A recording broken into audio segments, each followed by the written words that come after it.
above the top of the hill, turn number 2, and that's going to be packed with fans, as will the hillsides surrounding this 11-turn road race course. There's the fastest so far, Jeff Gordon, awaiting today's opening ceremonies and the command to go road racing in Northern California. And now our Grand Marshal, Bob St. Clair, to give us the most famous words in motorsports. Gentlemen, start your engines.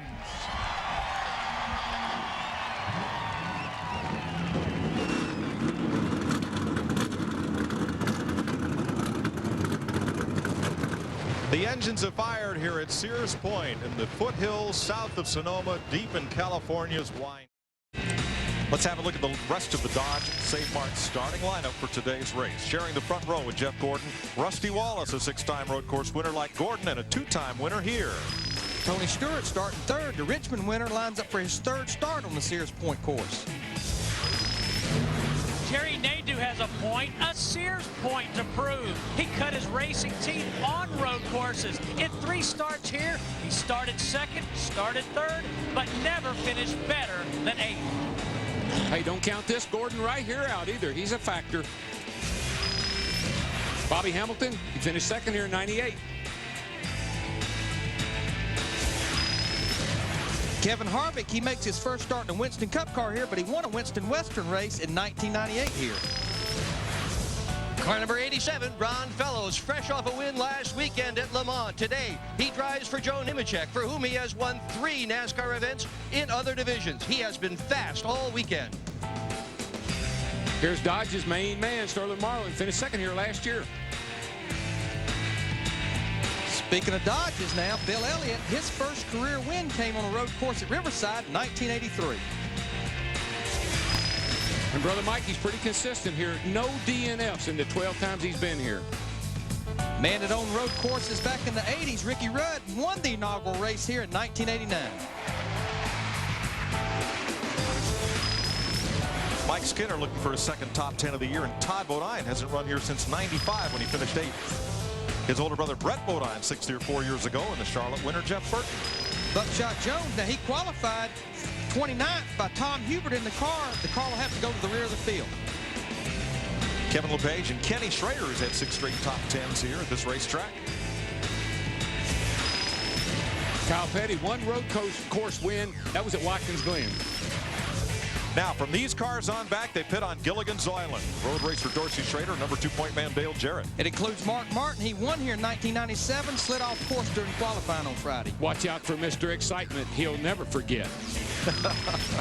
Kurt Busch has had success here in the Southwest Tour, and Boris said, one of those road race specialists. Starting shotgun in A.J. Foyt's car, Ron Hornaday. This is a backup car after crashing in practice on Friday. All right, Dodge pace car is in. All right, boys. All right, we got them cleaned up. We're coming down to drop the green flag. Get ready to go racing. Green, green, green. Go, go, go. Boogity, boogity, boogity. Up the hill, boys. Up through the gears, Gordon, Bess, Wallace, Stewart has Bobby Labonte outside, trying to get in line as they climb the hill to turn 2. Sterling Marlin did not get going well on the start. He's back there behind Steve Park and Kevin LePage. Looks like he possibly missed a shift going through the gearbox. Yeah, I think something. I guess that's all it was. Boy, he sure did lose a lot of positions. Down the hill from the crown of the racetrack to the new section, turn 4, and straight across a downhill chute to turn 7. Oh, there's Robbie Gordon in the 7 car, outbraking Ward Burton in the 22, getting down in the turn. You see them all back in here. They're all. That's going to be a real runoff area. That's going to be a real junkyard down there before the day's over with. Scott Pruitt inside Craven picks up a spot in the 33. A lot of give and take right now. Tire pressure's real low. Track's a little dirty.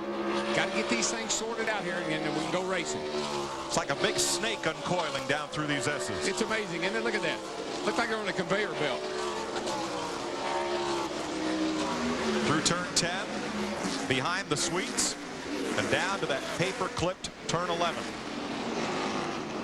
And right now is when you got to attack, particularly if you're back here in the back. I know it's a long race and you got to take care of your car, but you got to get after these guys or they'll get away from you.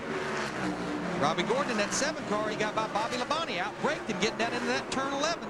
How about Robbie Gordon from 7th to 4th in 1 lap? Stevie says he's the guy that's going to win the race today. We'll see if she's right, because I'm never right, that's for sure. And so far, where he's been making his passes is out breaking these guys, getting into those slow corners, getting them out of the way, taking the groove for them. Taking their line away. I love that. It's a classic expression. Take their line away. Let's see what happened to Sterling Marlin on the start. Here we are in the car with him.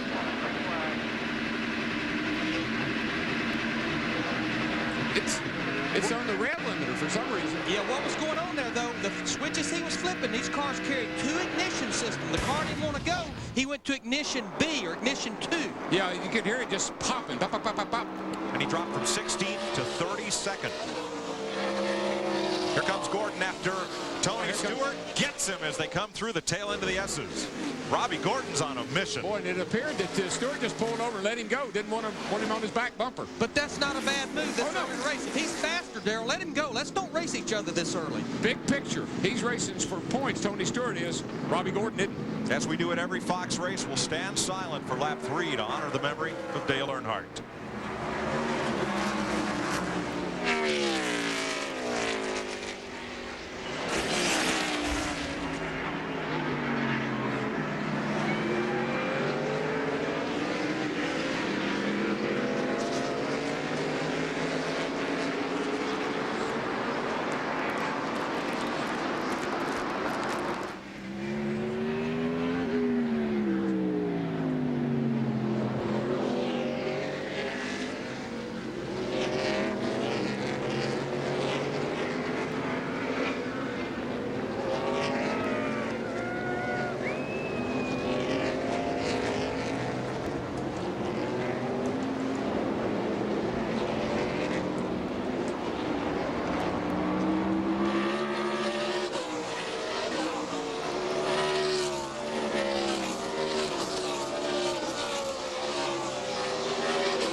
Jeff Gordon trying to open up a lead on Rusty Wallace. Kevin LePage limping back to the pits as the leaders go up the hill to turn 2. It's over 100 feet of elevation change up there. Looks like it might be the end of the day for the 4 car. He's awfully slow, and I don't hear any motor running. Dale Earnhardt did not consider himself a natural road racer. In June of '95, he snuck out here early to do a Bondurant school, a one-on-one training session with Bill Cooper. Earnhardt won. I came with him. I didn't win, but he did. Bill Cooper scared me to death. I said, I got to get out of this thing. Dale loved it.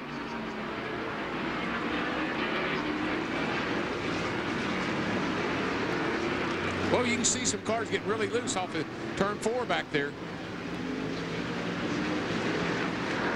The biggest gainer, Steve Park, from 34th to 24th. There's a look at Mark Martin. He's another gainer. Started 38th. Again, had the bad qualifying run. He's up to 31st. Talked to Jimmy Finney, his crew chief, this morning. Said, Larry, we're going to run our own agenda, our own race. We're going to break it down into 3 segments and see where we end up at the end of the day. And by the same token, I talked to Mark, and he said, you know, we're going to do a lot of things today we would normally not do because we're way back. We're on Gilligan's Island. We're going to try some things on the car. We're going to try some pit strategy. We're going to try a whole new deal today. See how it works out. And he was fast in every practice we've had here. Just got off the course qualifying. And he said he had no earthly idea why. Martin slips inside Elliott Sadler to move up a spot to 30th. And there are the position gains. 55 cars slow here, guys, going into turn 1. Bobby Hamilton. See Martin go right by him as they climb the hill here. There is Hamilton. Stacy Compton, Kenny Schrader, Mark Martin dip inside. And sometimes you get out of line. It's like on a road course. I mean, on a super speedway, you get out of line. You just got to wait till you can get back in line somewhere. And that may be what's going on, but I think it might be serious for Hamilton. Yeah, I don't believe he's up to speed at all, Darrell. No, he's just kind of letting them go by. Larry, is there more suspension travel here than anywhere? You see these cars flopping around and coming off the berms and really up and down on their suspension. You've got as much suspension travel as the shocks will let you have, and you've got to be careful because you travel down one side, you pick up the other side, and what you're trying to, in the perfect world, you're trying to keep both front wheels on the ground, and that's hard to do. If you stay off those rumble strips, it won't roll around quite so bad. Not near as much travel. But that's kind of hard to do. Jerry Nadeau inside of Ward Burton gives him enough room, and Nadeau will move up to 6th place. Remember, he spent several years racing Formula Oval cars in Europe before coming to Winston Cup. Completes the pass as they head up toward turn 1. Jeff Gordon, Rusty Wallace, Robbie Gordon, Tony Stewart, Bobby Labonte, the top 5 here at Sears Point. 7 laps complete. Jeff Gordon has led them all in the beautiful countryside south of Sonoma, California. Today's aerial coverage provided by the Union 76 Skycam. 76, official fuel of NASCAR. Had a few off-course excursions. Yeah, I just saw a huge bloom of smoke come out from under Kyle Petty's car. I think he must have locked up the tires. And we're told the slowdown on the 55 of Albie Hamilton is because he has only 3rd gear. It was actually, I think, hung in third gear, but I believe he's got it back going now because he's up to speed. Yeah, they went in, worked on it, and now he's just ahead of Gordon right now. And, of course, they use 2nd gear here, 3rd gear, 4th gear. Darrell, in the slower corners, some drivers will even use 1st gear. Yes, they will.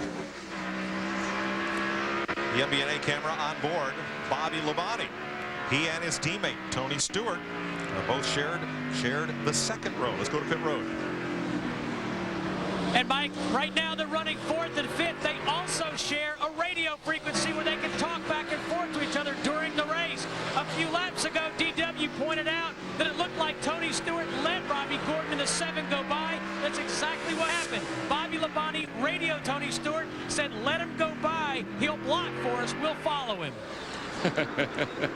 It's funny how drivers use each other, isn't it? Yeah. It's okay to use a guy as long as you don't abuse him, I guess.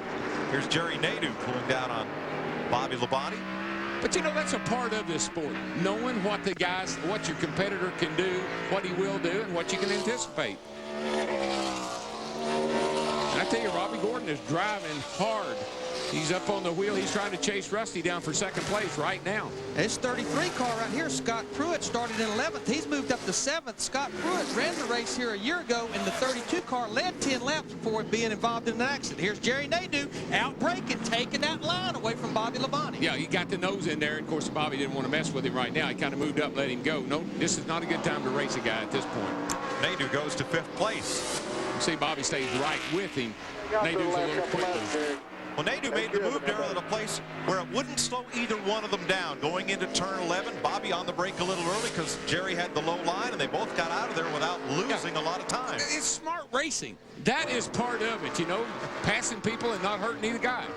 Here's Steve Park battling Mark Martin.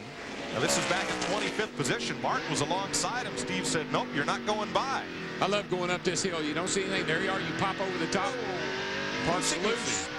Park's loose right there. All right, got to hit the lap. Got to hit the mark right there. Now you got to clip these ripple strips inside. Now you got to throw the car sideways right here. Back in the gas hard now. You see nothing until you come over the top of this hill. Down here hard. Jerk it back into 2nd gear on the brakes. Cross the ripple strips. Out to the outside. Almost hit that outside wall. Drag race across here. All the time trying to set that guy in front of you up to make the pass. And hitting your marks here is always about these rumble strips. You got to get the wheels up on those to really make good time. And it's fun to watch. Cars get all airborne, they get all jukey, all over the place. Down through the S's. And heading toward turn 10. Moderate right-hand corner, a little bit of brake there. And then the short shoot to 11. You know, Ricky Rudd hadn't made much progress at all, Larry. He's kind of hung up right there in the 20th spot. Yeah, he started in 22nd, but I think he's using a little bit of patience here. Patience will pay off. I think you can win more races here, taking care of the car, not running off the road, and letting the pit crew do their job. Well, I always had the theory, Dale. You come here, you stay on the road course. You stay on the course. That's most important. You make good calls in the pits.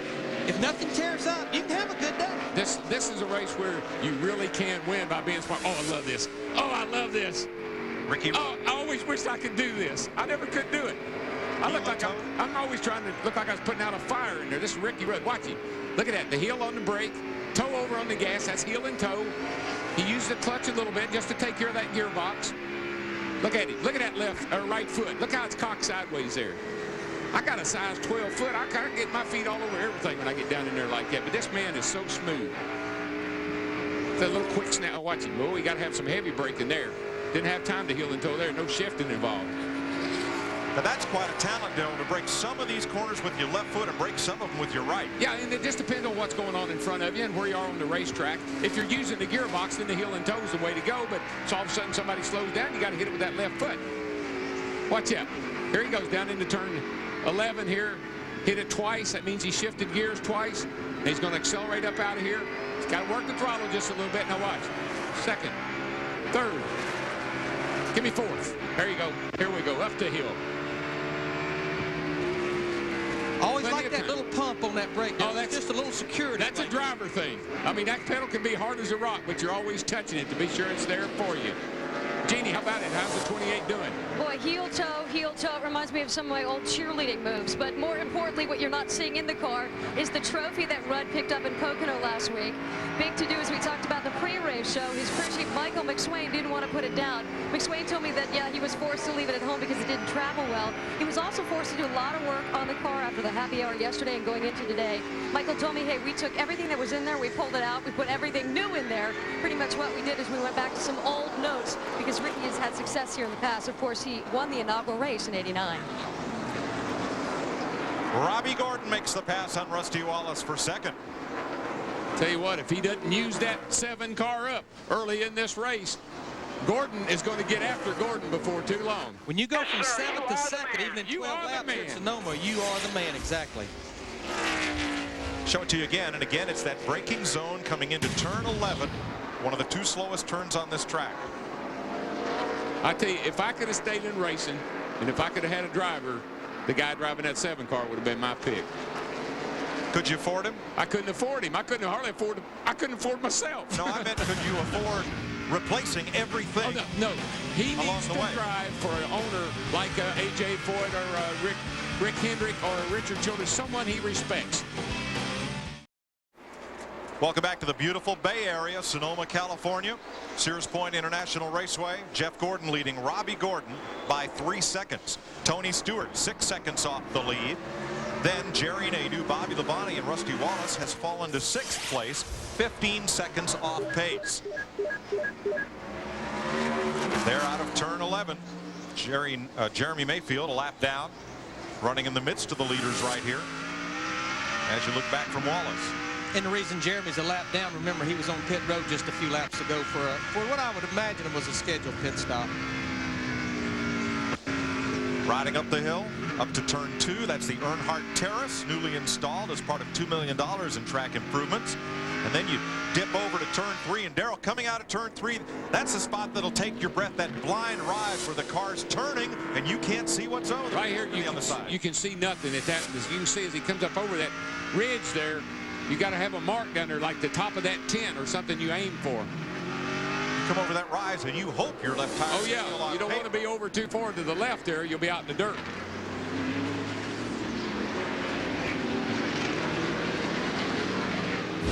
Turn 11 has not been the strong point on this racetrack for Rusty Wallace. Yeah, it just seems like, fast there. You know, I don't know if he's maybe having a brake problem. Maybe he's saving the car. You never know about Rusty. Rusty is kind of Dr. Jekyll and Mr. Hyde. Sometimes he's up on the wheel fighting with the thing. Other times he kind of lays back and takes it easy. He just gave up another spot in traffic to Robbie Benson. I believe he's off the pace right now. I believe the handle's gone away or else he's having a brake problem. Steve Burns? Well, guys, it's kind of unusual down here in the 2 pits. Rusty Wallace is normally very communicative with the team. I just talked to Billy Wilburn, the front tire changer. He said Rusty Wallace has not said a single word since this race started. I just saw crew chief Robin Pemberton motion to chassis specialist Jeffrey Thousand, and they're considering a track bar change. They just sort of nodded their heads back and forth, but Rusty hasn't said a word. It's really strange. There's a fast 3-car train right behind him. Scott Pruitt in 33, Ron Fellows in the Nemechek 87, and Ward Burton closing fast on Wallace.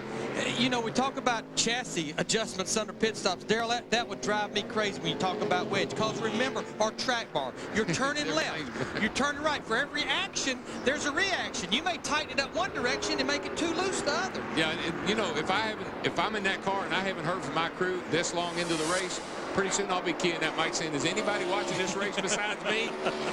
Because I'd be wanting somebody to talk to me and tell me something.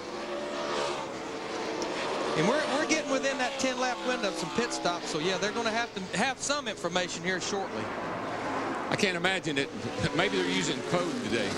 Kevin Harvick has caught that group that's led by Rusty Wallace from 8th spot on back. For pit strategy, Matt Yoakum. Mike, for the first 19 laps, the radio traffic between Jeff Gordon, the leader, and his crew chief Robbie Loomis was non-existent. Then on lap 20, he came out and said, I'm just too tight following the 55 car of Bobby Hamilton. Loomis said, look, just keep your rhythm, keep hitting your marks. The situation will either fix itself when we pit around lap 35 to 37, or else we'll fix the race car when we pit. Just keep your rhythm. And Hamilton has to keep digging, because if you get a lap down here, it is all but impossible to get it back. Well, he's really fast. I mean, he's faster than Jeff Gordon most every lap, so he's able to hold that position without really holding himself up all that much. Whoa, look at Jeff there, man. He's really fighting with that car. It was a good save because that thing was about out of here. And as you can see, there's Robbie Gordon closing in ever so slightly. Lap times have dropped off to greater than a minute 20 seconds.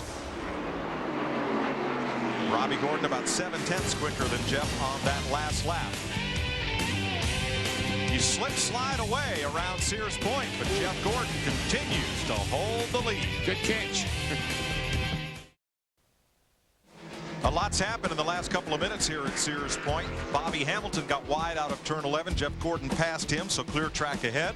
Elliott Sadler got into the back of Dorsey Schrader, and Schrader went around at turn 11. And Sterling Marlin spun at 11, taking Dave Blaney with him. No full course caution as of yet. Here's a look at what happened to Sterling.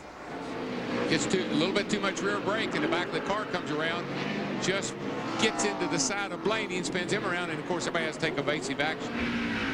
From the Coors Light on board. Just a little too much rear brake. As the fuel burns off, the tires wear down. You got to adjust some rear brake out of these cars or they'll do that. And here's what happened to Dorsey Schrader after contact from Elliott Sadler. You know, the more things change around this joint, the more they stay the same. Turn 11 is Calamity Corner. That's right. The big part of the track they work on all the time. Nothing ever happens up there. Also, Kenny Schrader has taken his car to the garage area. Let's see if Jeff Gordon could pull away now that he's gotten past Bobby Hamilton. Matt? Well, there was a deal of sorts made down here on pit road, Mike. Gordon came out and said, tell Hamilton, if he lets me by, I will give him his lap back when we get a caution, because he is holding me up too much. The message was delivered to Jimmy Ellis, the crew chief of Hamilton, 3 pit stalls away. So Hamilton pulled over and let him go. Yeah, the problem with that deal now is Robbie Gordon's in the picture in second place, so it's going to be a little harder to give him his lap back with another car in between them now. Yeah, now the crew chief's got to run down to the 7 car and say, hey, the 24 said, and we need you to work with us. Got our Fox tracks here. You can see how slow they get in the corner, down to 50-something miles an hour, right at 100 miles an hour before getting to that corner. Well, these cars are desperately needing a pit stop, Larry. They're starting to slide around, and the tires are pretty well used up right now. Everybody needs to get in the pit, get 4 fresh Goodyears on those things, and go again. Did I mention Ken Schrader had gone to the garage? I believe transmission trouble. He's had a few top 10s here and won a Southwest Tour race. Now there's Dave Blaney after Sterling Marlin went around, caught the right side of Blaney's car, tore it up, and he's in. And he lost most of his final practice yesterday. Got all in the tire wall down in turn 11. They lost most of their practice. They repaired the car, and he was pretty much holding his own during the race. He started 18th, and that's about where he was running. I want to mention that Schrader's crew chief Newt Moore is not here this weekend. His dad passed away yesterday in Nashville. He's home. Wayne Orm filling in. We've got a slow car there. I believe that's Brian Semo in the 90 car. He was just on pit road for a pit stop. Looks like he may get out of harm's way. He could probably back up into that opening if he has reverse gear. As long as he don't have a transmission problem. Maybe rear end. Maybe, I don't know. There's nothing at home. He's talking about rear end for something the car has no drive. No power. And caution is out. Full course caution. Boy, this could be a good time if you knew that was coming, guys. And Ron Fellows did. He's on pit road. Somebody had to take advantage of that. As long as he had cleared the flag. Oh, 31 car goes around right here in front of us. Well, Mike Skinner with a big slide down through the S's just in front of our booth. Fortunately, no cars oncoming, and Skinner gets away. Dig it. Boy, I tell you what, the track's so big, things happening everywhere. Hey, there goes the 55 car trying to catch up to Gordon to get his lap back too, guys. Here's a look at Skinner chasing Dorsey Schrader down through the S's right in front of our California condo here. Oh, just ran him out of the racetrack. Mike did a really good job of not wrecking both of them. Now, the reason Mike Skinner was this far back, he had pitted on lap 10. He was on his own pit stop agenda. And Ron Hornaday is off course at turn 2 up at the top of the hill. Get more action under caution than that. Well, Hornaday's got a tire down. He's got a left front tire down. Just came off coming up the hill. He doesn't even have a left front tire. Now, the spotters are stationed up on that Earnhardt Terrace at the top of the hill. And look, he doesn't even have one. The whole thing's gone. And he's got a long way to get back to the pits. That's the big problem. There's the rest of it right there. Yeah, it's right over here. Just in the tire wall. Got his buddies over there. Hey, I'm back. Put me in the pile, will you? Here's Hornaday coming up to turn 2. Now, you wouldn't want me to sing "It's a Fine Time to Leave Me Loose Wheel," would you? Well, it is our last Winston Cup race of the year, so I'd have 7 months to forget you did that. You picked a fine time to leave me loose wheel. But in between courses, I got to believe this deep in a run, that was not loose. Something broke possibly the center out of the wheel that deep into a run. I would think so, and he's using that bad boy up getting back to the garage. I know that. Let's ride along the Conseco onboard camera with Hornaday. Fast part of the race course there, downshifting for 1. Coming up to 2, surprise. Ruh-roh. I'm losing my brake pedal. Ron, you're losing your left front wheel. Stay out this time. The left front tire just come off. But now some of the Gilligan's Island inhabitants were going to try to pit early before that caution and get off sequence, but only Jeremy Mayfield did. So now what? Now, you know what? If I was this cat right here, I'd be hot. Hamilton. Robbie Gordon let Bobby go by. Jeff Gordon told him if the caution came out, he'd let him go by. And as you can see, he didn't kind of do it. So I don't know what happened there. I mean, other than Ron Fellows, who was on pit road, 32 laps into this run, it don't matter where you're pitting. You got to come to pit road. You got to get your 4 tires. Well, let's check with the skipper on Gilligan's Island. There's that short pit road. There's the long pit road. Dick Berggren. Well, everybody's pretty much standing on the wall down here on Gilligan's Island, Mike. What they've been waiting for is for the pits to open, and they can't really see very well down here when they're open and when they're not. So they're having to ask NASCAR officials. Jimmy Fennig has just talked to Mark Martin on the radio and told him he's going to guide him in. Mark Martin will be pitting. You see, Bobby Hamilton stayed out. Jeremy Mayfield, who pitted just a few laps ago, he stayed out in the 12 car. And there are the cars dropping off to the right to Gilligan's Island. Jeremy Mayfield in the 12 being one of them, even though he had pitted about lap 20 about 12 laps ago. And to the left to the main pit road. Matt. And Jeff Gordon comes to a stop. Todd Gant goes to work on the front. Gordon says the biggest problem with his race car, it was pushing on entry, making it very loose off, so they will adjust with air pressure in the front tires. There is a different gas man who we will explain later. His name is Handy Hildreth. He's down on the way to Steve Burns. Matt, the only adjustment to the number 7 car of Robbie Gordon, they pulled tape off the brake duct, 4 tires, no chassis adjustments. Dick Berggren. Well, Mark Martin is sitting here on pit road. They got the pit stop all done. The key is they have to wait until the very last crew member gets away from the car before the thing is going to get started. And Mark has just taken off.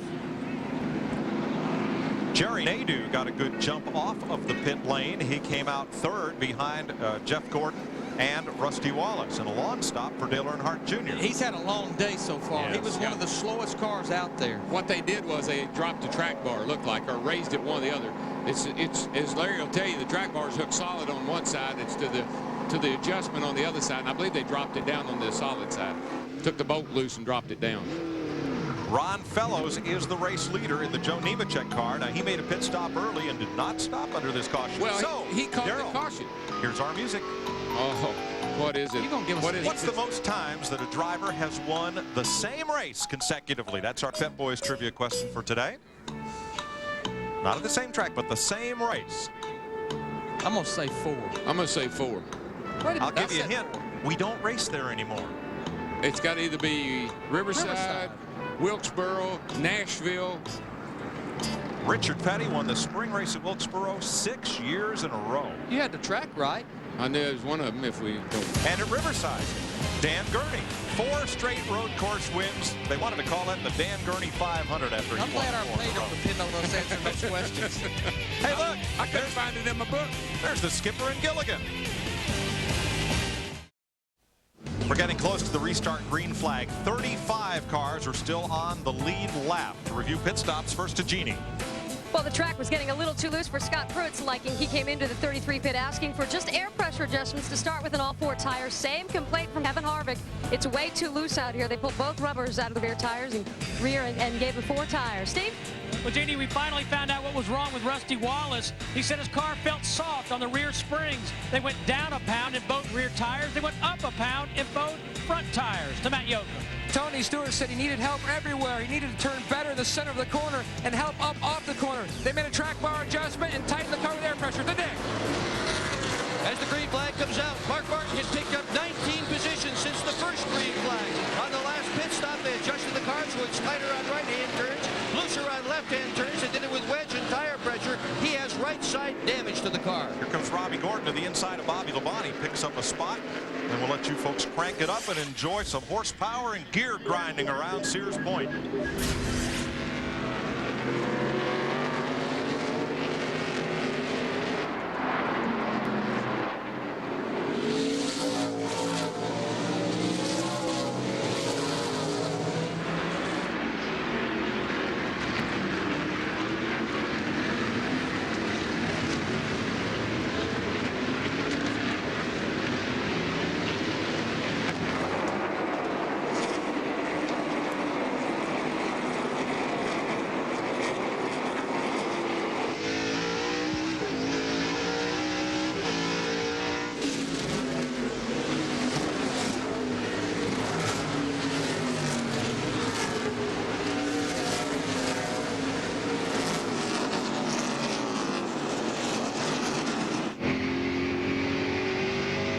Dale Jarrett inside of Kurt Busch. And down to turn 11. He's in 27th position right now.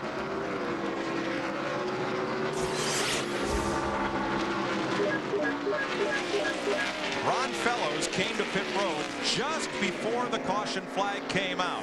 Jeannie, was it a lucky break, or did they anticipate the caution? Well, I guess it depends on who you ask. Right now, they're all patting themselves on the back. Crew chief Brian Patty said, hey, it was education here. It was experience. We figured a caution was going to come, so we said, come on in. But I think you're a little right. I think luck played into this as well, Mike.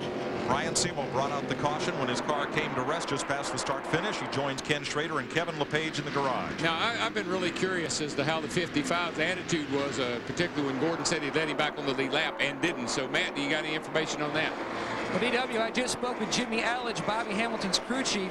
He told me that his driver just said simply, that's what I get for being a nice guy. He said the annoyance level is at an all-time high down here. Not very happy in the 55 pit. And we know he's got a fast hot rod. I mean, can you imagine how he must have felt sitting there leading the race, basically, with Gordon behind him and can't pass him, lets him go, didn't pay off. Robbie Gordon up alongside Jeff Gordon. I tell you, that 7 car is a hot rod, boys. This is a car that's normally driven by Mike Wallace. He's supposed to be back in the car in 2 weeks at Daytona. He's passed a number of cars to get just in a couple of laps to get to where he is, and he's fixing to go to work on his friend there, Mr. Gordon. Darryl, we're seeing a little what we saw on the Roval at Pocono last week. Ron Fellows can't get past Dave Blaney. He's got no clean air on that nose to get any downforce coming up to the corner. Well, the shock package that you want to run on the front of one of these cars allows the front end to rear up a little bit, makes the car drive good. But when you get behind people, it gets no downforce on it. And of course, how Dave Blaney ended up there, he's on the tail end of the lead lap. Look at him, he's going to take the position. Now, buddy, how many people have driven by Jeff Gordon on the road course? Not many. Not many at all. But he takes the second position away headed into the S's here. But Dave Blaney was on pit road on lap 30 right before the caution came out. That put him a lap down. Now he's on the tail of the lead lap, hoping, praying for a caution flag. Flash Gordon restarted back in 6th place, and he has come to second. Oh, he picked them off every corner. He was getting one, and I tell you, he's the man on the move. And again, we talked about it earlier, where he has beat everyone is getting down in the corner, taking that position. He's got a good car under him, I'm telling you. Jim Long and that crowd's done a good job. Jimmy Smith. Look how slow that corner is on the Fox track, down to almost 35 miles an hour in the middle of that corner. And it feels that way, too. That's why you go to first gear. You got to go down into first gear in the race to get up out of that turn at all.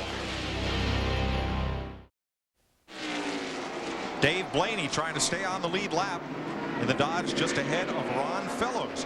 Darrell, this looks a lot like Formula One. When the lead car gets up behind a slower car going in the corner, no front downforce, no opportunity to pass. I never thought we'd see this in cup racing. Well, back in the old days, it was always the car owner telling the driver, pass that guy. Yeah. We never did call in and complain about arrow push. We didn't even know what it was. We just figured we wasn't driving the thing right.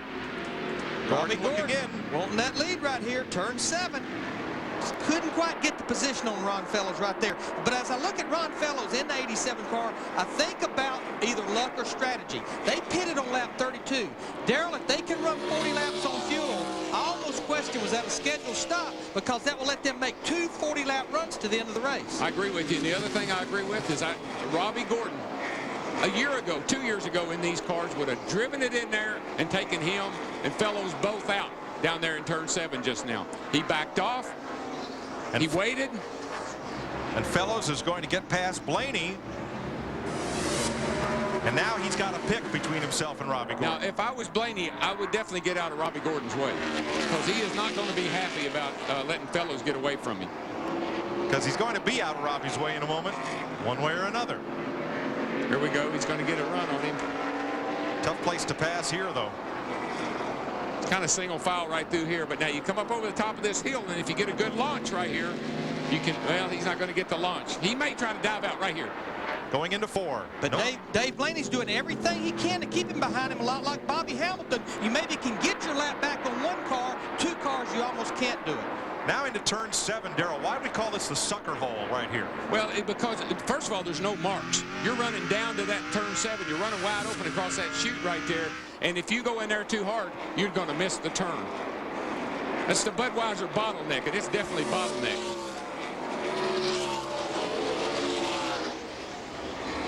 Now, Robbie Gordon's got some catch-up to do. Because Ron Fellows has gotten away, and Fellows is every bit as experienced and talented a road racer as Gordon is. I believe guys like Ron Fellows, once they get in the lead, they can really stretch it out on you because they can do they're so smooth behind the wheel. And Dave Blaney, he did all he could to try to stay up there where he could get that lap back, but he's losing a lot of positions right now. But just to tell you how good Ron Fellows is, he started 13th. He qualified 13th on Friday. He did it with a tire going flat on that car. Well, I talked to him at dinner, and he said, DW, I got to be cautious qualifying. I can't afford, I have no provisional. I can't afford to make a mistake. So I'm going to run a smooth lap. I'm going to be conservative. I'm going to run the car hard in the race. That car had no provisionals available. He had to time trial it into the show, would you say? And trouble for Bobby Hamilton now. They're all around. I think he probably used that. I think he used that old girl up right there when he was hung off the 24. 66 is in. They got an unscheduled stop here. They're going under the car. That looks like transmission trouble. Exactly. And Casey Atwood came by us slow in the S's. No oil like pressure. Motor trouble there. When they're under the car, it's transmission. When they're under the hood, it's motor. Rusty Wallace racing now at 4th place. Jeff Hammond. Yeah, guys, I was noticing, Rusty was falling back through the pack. Caution came out. He was about 7th position. When he restarted, he'd worked his way back up to 3rd place because of the pit stop. Looking at the way pit road selection was, I noticed that Robin Pemberton had actually got an opportunity to pick number 1 pit, and I believe whenever he came off of pit road, had a great stop, made a little bit of adjustment. They were able to beat several cars off the pit road because of their pit selection. Well, even though there's only 34 pits on the main pit road, it's still a tight pit road. And you can get that clean shot out, not get blocked in.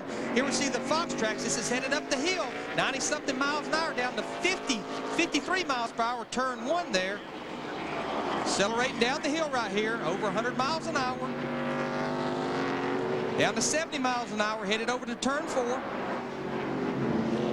Now this is headed down the hill to turn 7 right there, right at 100 miles an hour, down to about 57 miles per hour, headed down toward the S's now. Yeah, getting a lot of steam up right here. Slow down in a hurry. And Matt, what's the problem on Bobby Hamilton? The problems continue for the 55 team. He came on the radio and simply said, it's gone for good now. I talked to Jimmy Elledge, his crew chief. He says the car is stuck in first gear. They're going to have to go to work. He says that's what we get sometimes for running brand new stuff. Meanwhile, Robbie Gordon is within 3 car lengths of catching Ron Fellows as they dive into turn 11.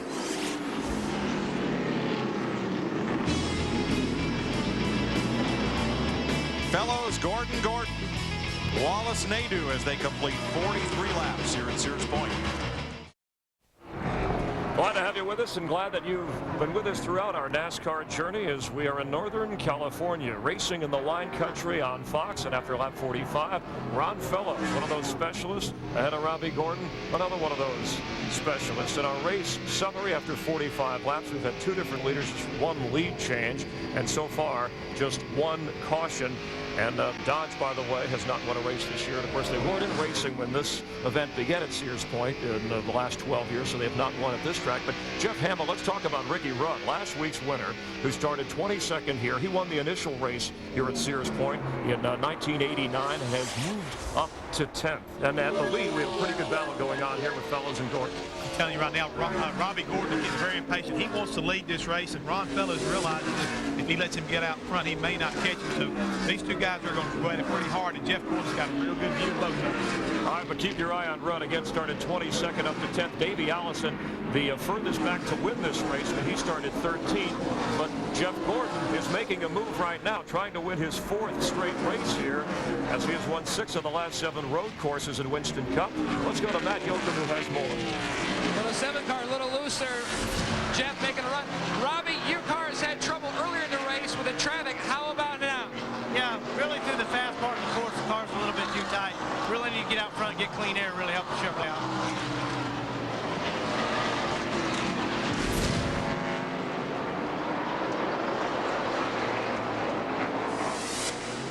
Looking for Ricky Rudd in that 28 car. He's up to the 10th position. Started back in the 22nd position. Jeannie, what's going on with that Texaco car? Well, seeing Ricky Rudd isn't the problem. Hearing him was actually a scare for the crew this last caution. The radio in his car went out, so one of his crew guys actually walked out onto pit road and held up a sign that he had just made that said, check radio. Ricky jiggled it around a little bit, and now it's working. Big sigh of relief, the 28 crew. A look at Ricky Rudd with John Andretti in pursuit. John Andretti started in 21st, and again, he's up to 11th. But, you know, he's had some good finishes here, Mike. I mean, in 99 and 98, he had a 3rd-place finish both of those races. So he always seems to run strong here in the race. Terry Labonte trying to move up through along with Ward Burton running 8th and 9th. Ricky Rudd right there at 10th trying to capitalize on Burton. Just doesn't get quite that launch off turn 11. And then Ricky told me this morning they changed everything about the race car. They were not happy with it yesterday. They went back to some old notes they had, an old setup, and the car looks pretty racy.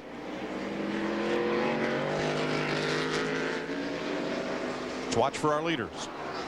Fellows, Gordon, Wallace, Nadeau. Nadeau's having a great run, guys. I mean, he's right there, as you can see, in touch with the lead. Robbie Gordon is using his race car. Darren, what I'm seeing with Robbie Gordon in the 7 car, he's a lot better than most of these guys getting in the corner, under braking. But where he's struggling is forward bite, hooking the rear tires up to the pavement on acceleration. Yeah. Steve Burns. Well, guys, you're both right. Crew Chief Jim Long is telling Robbie you're better than any car on the racetrack. Just be patient right now. We've got a long way to go. He wants to get to the front, but again, Jim Long telling him just to be patient for now. And normally patience is all about how you work that throttle coming off the corner, especially when the tires get some laps on them. Right here off of turn 11, this is where Robbie seems to have the most trouble. Jeff Gordon has closed up on him a couple of times right there. He gets the back end kind of snapped out from under acceleration, but Nadu's car looks solid as a rock. He looks as good as Gordon or as Rusty Wallace at this point. What I like watching here, Darrell, is style. Wallace is a hustler. He'll toss the car around, hustle the car. So will Robbie Gordon. Jeff Gordon is smooth. Jerry Nadu is smooth. Ron Fellows is smooth. You have two very different driving styles alternating through those top 5 spots. And I want to show you.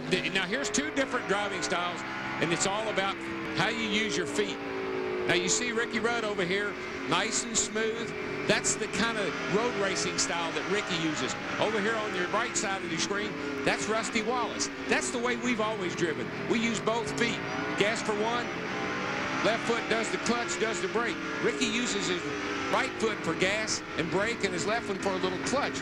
2 totally different styles. Neither one of them's right, neither one of them's wrong. That's just 2 different ways of getting around this racetrack. And you know, one thing I see, Darrell, the big difference in these guys' style, Ricky uses his clutch for upshifting and downshifting. Rusty's only using his clutch for downshifting. He's shifting, going through the gears, up in the transmission, strictly with RPMs. Coming up to turn 11, the 2 of them. The other difference is if Ricky Rudd is going to stay in the same gear through a corner, he brakes with his left foot. If he's going to shift gears, he brakes with his right foot. That could get confusing. Well, it could. How about Johnny Benson? What a drive he's having. Not known, there he goes, not known as a road racer. Benson's up there in 6th place. Very consistent driver, very consistent team. You know, every week we talk about when's this guy going to win a race. You can win them when you can hang around the top 5 or 6 all the time. Yeah, I mean, he's been solid here all weekend. Respectable qualifying 14th, but in 5 races here, his best finish has been 18th twice, and even his best qualifying has only been 19th. So what a turnaround for Johnny Benson. But we've seen this so much over the past few years, Dale. A driver will come here, not run good, and all of a sudden they become a road racer. Equipment gets better, they get better. Well, and you'd think if you keep changing the racetrack around like they have here up in turns 4 and 7, that, you know, it'd change everything, but it really doesn't. It doesn't seem to affect the way you get around here at all. All right, Ron Fellows, not a Winston Cup regular, leads another road course specialist, Robbie Gordon. Let's go up to the leader's pit and Jeannie. And the man behind Ron Fellows, Brian Patty. What is the strategy out here today? Everyone impressed by that first pit stop. Our pit stop was good. I mean, it's in our strategy. I mean, our fuel mileage isn't where everybody else is, but that's to be expected with a road course driver like Ron. But we saw the 90 go by, and knowing it was Brian Simo, he's not going to drive just pulling the pits. He's going to go all the way around because he just doesn't know any better. So when I saw that, I told him pit it because we should be coming to turn 8, so we had time to get in. Road course racing is pretty funny and all that stuff, so it works the same way at the Glen. I remember Jeff Bodine won on the same deal at the Glen, so I mean, if I didn't pit then, I was going to pit 3 laps later anyway for gas, so I can't go on a one-stop strategy from here. I got to do 2 stops, so right now we're just trying to figure some stuff out, and you know, I mean, we're doing the best we can with what we have. I mean, Carl Weiner's done an excellent job on the motors. Pit crew guys, it's all 87 Cellular 1 team. Just got to thank Nortel Networks and Ron for being a part of it. All right, Brian Patty, a lot of credit. And guys, I should let you know Joe Nemechek's been running in and out of this pit as well, so we should give him an assist. Up at turn 3, Brett Bodine in a battle with Boris Said in that 77. They took it on course, off course, on course. We've heard the pass in the grass. That was a pass in the rocks. And whoa! Retaliation. Turns him around. You know, that's not the first time I've seen Brian Simo in it. He was in it with the Mark Martin a little earlier in the race, and now him and Brett Bodine seem to have a disagreement about track position. Now, Sed's in the yellow car, Bodine in the white car. And the car on the inside should have the line. I mean, going around this part of the course. But they both drive in too hard. Brett sends Simo off the track. Says, all right, I'll meet you over here. I'm still here. And that's actually Boris Said in the 77. We got all kinds of road racing specialists here. Oh, here comes Bodine with the crossover. And the old chrome horn, Darrell. That's a payback. Is exactly what that is. So there's Boris Said with the damage to the back. And Steve Park, who had been coming around slow. Now there's a lot of steam coming from underneath the hood of his Chevrolet. Local caution, but I don't think he's going to be able to move that car. That's an exit of turn 7. Pretty much guaranteed a full course yellow here shortly. Lights are on the pace car. Now, I think that's Bill McCarthy. That's the NASCAR official there at the entrance to pit road. Now you see he's got the red flag in his hand. That will mean the pit road will be closed when that caution is displayed at the flag stand. No one can pit until he displays that green flag right over there. Steve Park is, he's got the fire extinguisher. Put his own fire out. So a short day for Steve Park, and pit road is closed here at Sears Point. Until the pace car goes by, it will wave red. Steve Park's race has gone up in smoke. Caution is out, and now pit road is open. Jeannie. Well, the main idea of the 87 crew of Ron Fellows is make sure the pit road is open so we can come in. Getting 4 tires and an air pressure adjustment to that right rear going a pound up. And, of course, a lot of liquid. Steve? Well, Robbie Gordon didn't know whether or not this was the right decision to pit. Jim Long said, bring it on in. Jason Overstreet, Drew Blickensderfer are the tire changers. No adjustments to the 7 car. Let's go to Dick. Dale Jarrett's crew has decided to leave him out on the racetrack. They have been concerned about third gear. He had first lost it, and just a moment ago, Todd Parrott radioed to his driver and said, as long as you got third gear, stay out. Jarrett stayed on the racetrack. A little bit of raft building going on there on Gilligan's Island. Well, and there is a lot of strategy. The guys, they've got 16 laps on their tires. That's a lot of laps on your tires here. But if you could not make it on one more stop, we heard Brian Patty, Ron Fellows' crew chief, say he couldn't. Obviously, you needed to get to pit road. These guys up the front, I got to believe their agenda, one more stop. They should be in around lap 72, and that will let them get to the end of the race. You know, the road course strategy, pit strategy is always very confusing to me. Staying out, coming in, 4 tires, but track position we know is critical on the road course. And Robbie Loomis, Jeff Gordon's crew chief, told me this morning, I can do this race on 2 stops. Matt Yoakum, what's going on in the pit? Well, Larry Mack, they did take over the lead, but you're exactly right. They did not want to give up track position. He says his car is tight everywhere. They were considering pitting if everyone else did, making a track bar adjustment, but Robbie said, look, we'll be off our fuel window sequence. Let's just stay out and ride it out. Jeff Hammond. Guys, I'm telling you right now, Darrell's talked several times about sitting on that stove and trying to stay cool. Those boys right yonder have just made what possibly could be the cool move of the race by being able to do this. They realize they've got a very good race car. They're willing to kind of like sit the pace. On the other hand, you know, Nemechek's guys, they had no choice, so they had to come in and take care of business the best way they knew how and see how this whole deal kind of shakes out. They still got 60 laps to go, so it's a long ways. Yeah, and you heard Brian Patty say that they're not getting the greatest fuel mileage in the 87 car, so I'm sure that's a factor as well. And the greatest friends that Jeff Gordon has got is about 15 cars between him and the cars that pitted, so he's got a lot of friends that's got the same amount of laps on their tires. And he wants to be in clean air. He's in clean air. We're 3 laps to halfway in our 16th Winston Cup telecast of the season. It's been a great ride for us, too. Thanks, NASCAR, and thanks especially to you fans that have done great things for us here, helping make Fox the fastest growing sport on television with NASCAR. All right, the first 14 cars did not pit. Jeff Gordon, Rusty Wallace, Johnny Benson, Tony Stewart, Ward Burton, Ricky Rudd, John Andretti, Bill Elliott, Jeff Burton, Mark Martin, Mike Skinner, Kurt Busch, and Dale Jarrett. From Jerry Nadeau on back, all of those cars made a pit stop on this caution. And what's going to be strange, in about 15, 16 laps, we'll see that top 15 group, the pit road, on that agenda of 2 pit stops. They'll be in somewhere between laps 70 and 75.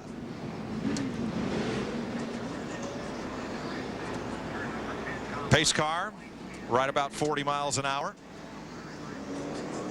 Picks it up just a little bit because he's going to need to get away from this group. And we're coming down to get ready for a restart here, getting ready for the green. Very difficult restarts here, all single file. The leaders are coming around to take the green, and the last place car is still back here at turn 10. The conga line strings out, and green flag in the wind. Here we go. Green, green, green. Boy, Gordon didn't get off to a real great start there, don't look like. Halfway. Climbing the hill, picking up speed.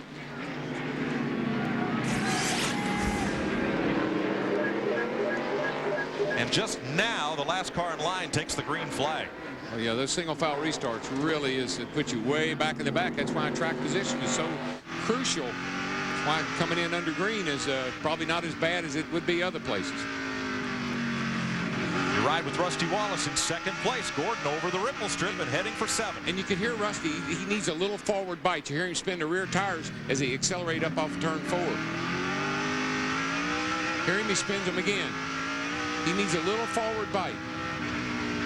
That's what he was referring to. Maybe drop some air out of those rear tires up on the ripple strips.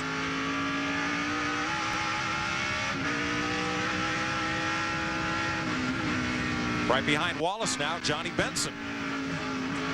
Down into turn 10 here. Push all the way out to just right on that yellow line. Don't get off in that dirt. And then hard braking down into turn 11. Way down inside the rub strip there. Shortest way around. They got Terry Labonte in that Kellogg's car, the number 5 car. They got him trapped on the high side there coming off turn 11. And Tony Stewart got Benson for 3rd. Stewart's having a great day. I mean, he's been in the top 5 ever since the start of the race. He likes this joint. He's one of those drivers that could get on a real roll and win a lot of races. Larry picked him. Well, he's ran well here. I think he's had 3 straight top 5 starts here just in his 3 efforts of qualifying. Such a great driver. He just constant, you know, just consistent, takes care of his car. It's the kind of race that he can win. And I talked to his crew chief this morning, Greg Simpedelli. I said, Greg, how are you? He said, we're good. He said, we're set up a lot like we were last year. He said, we did try some things in this morning's practice, but we ended up putting it right back almost like we raced it a year ago. Robbie Gordon on the move, just went past Dale Jarrett at 15th place. One of those cars that pitted. And here's Jarrett battling Sterling Marlin. All clear, all clear. Check with Steve Burns. Mike, one of the reasons Tony Stewart is running so well in that 20 car, he tested both road course cars for he and his teammate Bobby Labonte at a little track in Danville, Virginia called the Virginia International Raceway. And while there, Tony said he found something that would help in the braking for both cars. What they found was a different manufacturer. They're running AP brakes on both of those cars, Steve, for the first time this weekend. And that is, of course, obviously, transmission is important on a road race, on a road course, but brakes and the balance. I can't stress enough, front to rear balance. Getting the right calipers on the front and the right size calipers on the rear, and then having a driver that's smart enough to know when to take some of that rear brake away with the bias adjuster. Yeah, because these cars have 2 master cylinders on them, one that controls the front wheels, one that controls the rear, and he has an adjustment. He can actually change, as you're saying, the bias between the front and rear. As the fuel burns off, the back of the car gets lighter, and you need less and less rear brake, and you don't want to lock those rear tires up, because if you ever lock them up, you see what happens down here at 11, you spin out. We've seen that several times today. Through turn 7, Robbie Gordon moving inside of Mike Skinner for 14th place. And I've just been so impressed up to this point with Robbie Gordon. Look at that car. It doesn't have a scratch on it. He's been under he's been under attack the whole race, but the car's in good shape and he's not using it up. Ron Fellows has also picked up 3 positions since this restart, as has Robbie Gordon. And we heard him talking about Tony Stewart testing up at Virginia International Road Course. Robbie Gordon did not get to test this 7 car. It's a brand new car. The regular driver for this race car, Mike Wallace, did test up there. It was actually a little bit faster than his brother Rusty testing on the same day. Wow. Good race car. Another spot for Fellows on the left of your screen. He's just gotten past Kurt Busch at turn 11. Corner has collected a couple of them back there. I think Dale Jarrett spun out down here in turn 11, guys. Uh-oh, the number 2 point man is around at turn 11. And he couldn't go because there was so much oncoming traffic. He had to wait to clear. That is 17. I think I heard him say something about 77. Something with a 7 in it. That's right. Let's see what it was with Dale Jarrett down at turn 11. Matt Kenseth in the 17 car. I knew I heard 7. It was 17. Boris, not bad enough. I wish I'd thought of that. All right, Jeff Gordon in command, but before too long, he's going to have to pit, Matt. And Mike, they are crunching the numbers, looking at pit strategy. They made their first stop on lap 33. Robbie, to make it on one more stop, when are you going to pit next? It's going to be real exciting. You know, you're going to see a lot of cars come somewhere between 70 and 74 right in there probably. When are you going to come? We're still talking about it up here. Now, guys, what I'm going to do, if I'm the crew chief, what I'm going to do, I'm going to backlog this race. I'm going to see how many laps I can run on fuel. It's a 112-lap race. I'm going to go that many laps till I can get to that point because I don't want a caution to burn me. I want to get to pit road before a caution would come out. So you count the race backwards. You play a road course race backwards. Ricky Craven, one of the top qualifiers, comes onto pit road. Buddy, when he did, he caused almost a big wreck. He was right up in the middle of the pack of cars, and he had to get to pit road for some reason. Yeah, he stacked up about 8 of them coming they were through here. smoking tires and jamming gears. I'm impressed with Rusty, guys. He's hanging right there with old Jeffy. And we talk about cars tested. Not only did Rusty come out here to Sonoma and test for 2 days, he went to Virginia International Raceway 3 times, a total of 4 tests for this race. These guys are putting as much effort into this race as they do Daytona 500. You know why? It's 180 points. Exactly like the 500. 4 Winston Cup drivers have each won 6 times on road courses. Richard Petty, Bobby Allison, and the 2 drivers leading, Jeff Gordon and Rusty Wallace.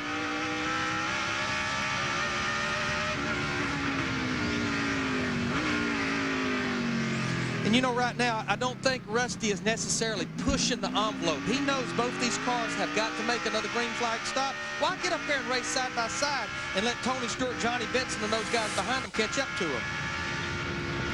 Well, the man who won the last Winston Cup road race won't win this one. He's with Jeannie. Well, Mike Joy, if you're fortunate enough to have a garage pass, you can come into the garage area. You get to sit in the window and watch the race. But look who I find sitting in the window, Steve Park. You said it yourself, part racer, part fireman. You doing all right? Yeah, we're doing fine. I'm just thankful that we had that good Pennzoil synthetic in the car because it held up underneath all that extreme heat we had. And these guys have been working hard. We had a decent race car. We just we started to lose our power steering. Think we might have overheated something and started a fire under the hood. So they're working hard behind us here trying to fix it now. So I'm not much of a fireman, but hopefully we can get it fixed and get back out there. Yeah, time is of the essence. What do you think? You going to get back out there? Well, the only thing we can do is get back out there and just try to get some more points. And obviously we're going to be multiple laps down, but you never know what can happen in these races. And we know how important all these Winston Cup points are. So I just feel bad for this whole Pennzoil team. They've worked hard out here in Sonoma. Well, I'm sorry to see you sitting here in the window. Get back to work soon. Hey, got a good view. Park will fall from 8th in the Winston Cup point standings. He won at Watkins Glen last August. And look who's also joined this lead group right here, right at the back there, right behind Tony Stewart, no, right behind Ward Burton. That 28 car, he's right there. Let's see how his car looks really good. He's down there. This is going up the hill right here. You clip that inside those ripple strips, catch second gear right here. Try to accelerate hard off of here. Sometimes you can make a pass if you get a good run. You go down here, you got to get out early. This is a dip. The car dips over. You got to get it sideways, then you got to throw it. Right here, throw it sideways and accelerate down into turn 4, the new part of the racetrack. You can see where it starts. Get a good run off of here. Stay off those ripple strips. Ricky's car really looks like it's driving well. Accelerate hard across here. Second gear. Maybe for Ricky first gear, because we saw when he qualified, he has a little different combination. We got a car off the track. Mike Skinner in trouble. And he's off track up here at the top. now this is leading to turn 4, coming up over that hill, that blind rise we talked about, Darrell. Get out of that ditch. If he goes in that ditch, he'll never get back out. If he don't get out, we'll probably have a full course caution. Yeah, it looks like the car is no reverse. That's it. And they can't leave him there very long. They're going to have to do something. Guys will push you back. Guys see you left over there. Wave to them. See if they'll push you back. Those are the Caution's out. Caution is out. The SCCA volunteer officials. Takes a lot of people to run a road course race, and all of those corner workers in the white uniforms are volunteers. They're members of the San Francisco Region SCCA, Sports Car Club of America, and they man the corners here at Sears Point. Speaking of manning the corners now, once this red flag is displayed, the pits are closed until the pace car picks up the field, goes by this area, then he will display the green flag. But boy, DW, what a caution. It makes a difference now. Strategy. These guys are at least 8 to 10 laps before that pit window, but they've been out there on those tires a long time. I don't know, but if you told me to stay out this time, I'd tell you I couldn't hear you. You do what Earnhardt used to do to me. I'm in. Yeah, I'm coming in. Gotta have tires now. They're not able to push Mike Skinner by hand, so caution out. They're going to have to await the record. Darrell, where Skinner went off, just as you talked about coming up over turn 3, it's that blind rise, and you shoot over that full throttle, and you got to hope there's pavement under you when you come across. The car gets really light right there, and you get almost airborne, feels like, and you're looking at straight up at the sky, and you've got to find you a point down here at the bottom of this hill that you're looking at. You got to find a place. When you come up over the top of this hill right here, you got to find a place down in here somewhere that you can kind of line up on like a golf shot. Or like somebody's motorhome, as long as they'll stay for the whole race. Yeah, I hope they don't leave. What happened to you? Oh, he moved to motorhome. Now the question is, will Jeff Gordon and the rest of these 14 drivers who did not pit on the last caution, will they come in this time? Matt? Robbie Loomis, Jeff Gordon's crew chief, and Jeff have been discussing that topic, Mike.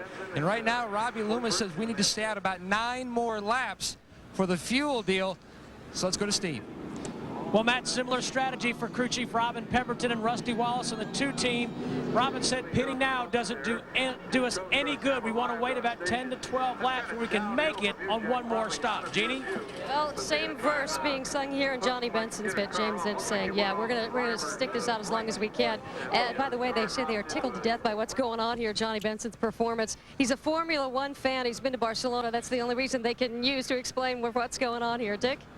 Well, Mark Martin had come into this event as one of the pre-race favorites. 2/3 of his road racing starts have ended with the top 5 finish, but he has got his problems now. He has just clicked on the radio and told his crew he has a bad alternator. They had hoped to go to lap 70 before they pit, but they may have to pit now. Pit road is open. 14 drivers did not stop on the last caution flag, and nobody came in this time. Man, I don't know, guys. This strategy, y'all driving me crazy with this strategy.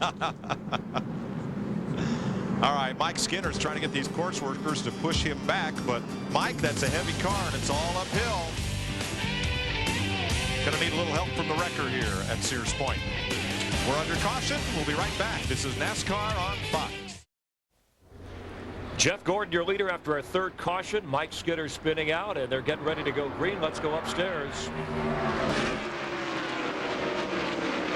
And just remember, these guys are back green flag racing. I know it's not going to seem right, but after this green flag, within the next 10 laps, these guys are going to be to pit road for 4 tires. But the precedence they've set, the agenda, Darrell, once they make that pit stop, they can go to the end. The pit crews, they'll pack their stuff up unless they have a problem. Yeah, I've seen this work. I saw Jeff Bodine do it at Watkins Glen. Quite frankly, I didn't think he could do it here, but we'll find out today, that's for sure.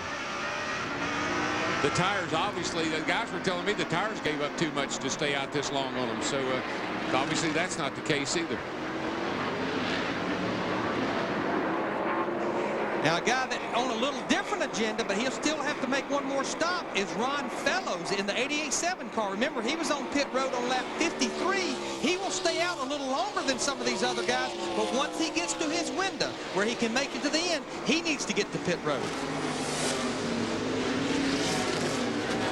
Yeah, Robbie Gordon just slipped right by Ron Fellows there. Tony Stewart, that 20 car, outbreaks Rusty getting in turn 11. It's going to be a drag race off the corner here. Stewart edges ahead just a bit, but now they sweep to the left where Wallace will have the advantage and hold the spot. Boy, Tony Stewart's car really has looked good, particularly in this run that we've had since our last pit stops. Activity in Jeff Gordon's pit, Matt. Mike, they're already planning on making their final pit stop after a 40-lap run on lap 73. Right now, they're talking about making some adjustments to this 24 car, trying to free it up. They're talking about putting some more tape on the nose to help free the car up through the corners. And how about in Rusty Wallace's pit, Steve? Mike just heard crew chief Robin Pemberton say that when Jeff Gordon pits, they may stay out another lap so they can get 5 bonus points for leading a lap. And what you've seen the 24 group doing, they're trying to rig up, it's actually on the windshield brush, a way to put the tape on the front end. One, you cannot send an extra man across to perform that function. You don't want one of the existing guys to do it because it's going to take away from the pit stop. The reason they're wanting to put that tape on there, it's going to create more front downforce. We heard Robbie Loomis talk about how tight his car is, will not turn behind other cars. That will increase the front downforce. The thing about today is, Larry, it's overcast and it's much cooler than it's been all weekend here. I'm thinking that he's probably calling in and saying his water temperature maybe is not very hot, and they can afford to take that front end up a little bit and create that downforce you're talking about. And there's no risk in doing what they're doing. If that mechanism they're rigging up works, great, it's on there. If it don't, so be it. Hold your line. Robbie Gordon inside Ricky Rudd opens the door for Terry Labonte. This is a battle for 6th. Oh, Texas Terry's been shooting from the hip today, guys. He's having a pretty good day. Labonte's best finish this year, 5th at Atlanta. And has still not led a lap in 2001. That's the amazing thing. Benson there, now just ahead of Robbie Gordon. And right behind Ward Burton. The All-Stars of NASCAR today, the All-Star Game of Major League Baseball, July 10th on Fox. Dale Earnhardt Jr. says he can't wait to get up there to that game, get all his baseball cards signed. I'm going to have to dig mine out.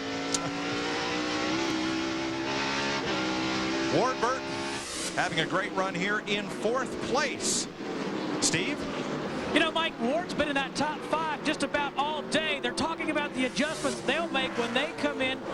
Around the time Rusty Wallace and Jeff Gordon come in, they're going to make an air pressure adjustment and go down on the track bar.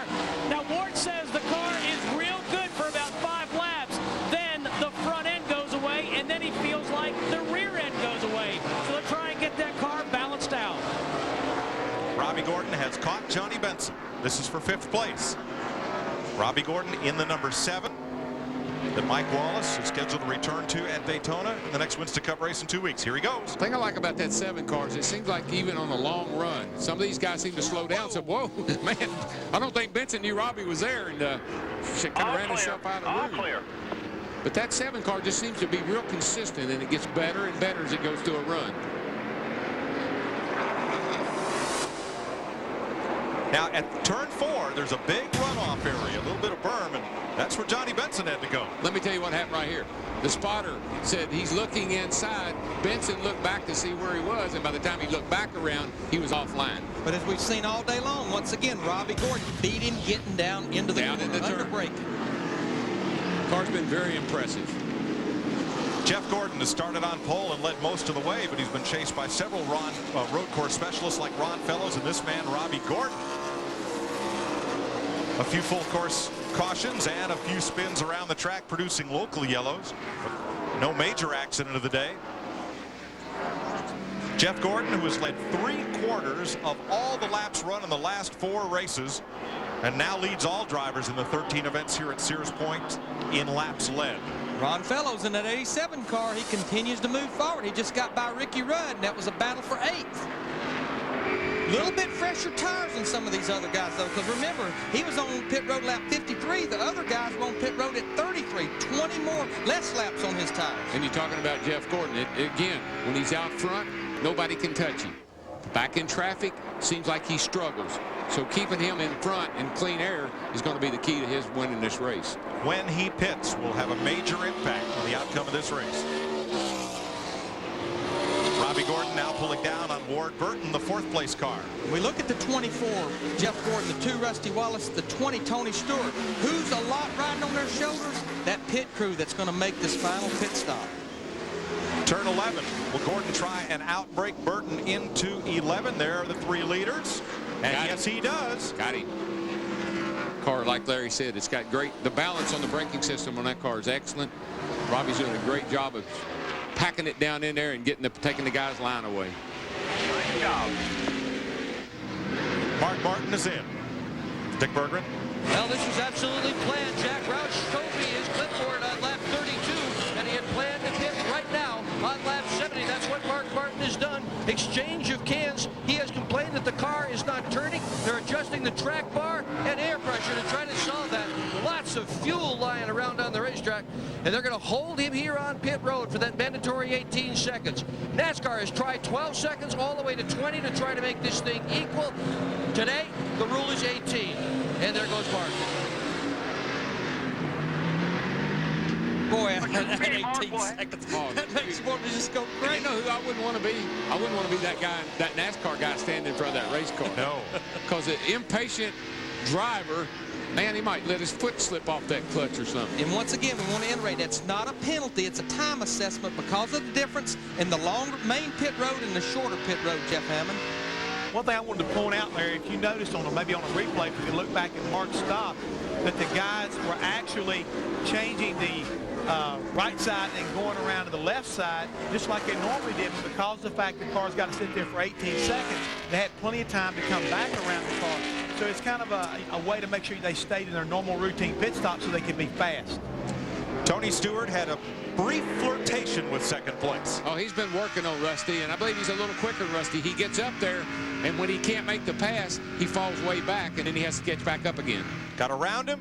Wallace repassed him in the same corner. Yeah. Rusty doesn't want to give up that second spot right now. That's the catbird seat. It kind of feels like he's in the rocking chair. Robbie Gordon, though, that fourth place car, the black and yellow machine, it's coming fast. Yes, he's 0.2 of a lap faster than our leader, Jeff Gordon. Let's show you again what happened down at turn 11 between Wallace and here comes Stewart. Whoa, man, he got on the binders hard, and now he had to carry. He just carried it in way too hard. Got the Rusty car real loose. Thank you very much. Nice move, but deep is good as long as you don't go too. That's right. Get it loose.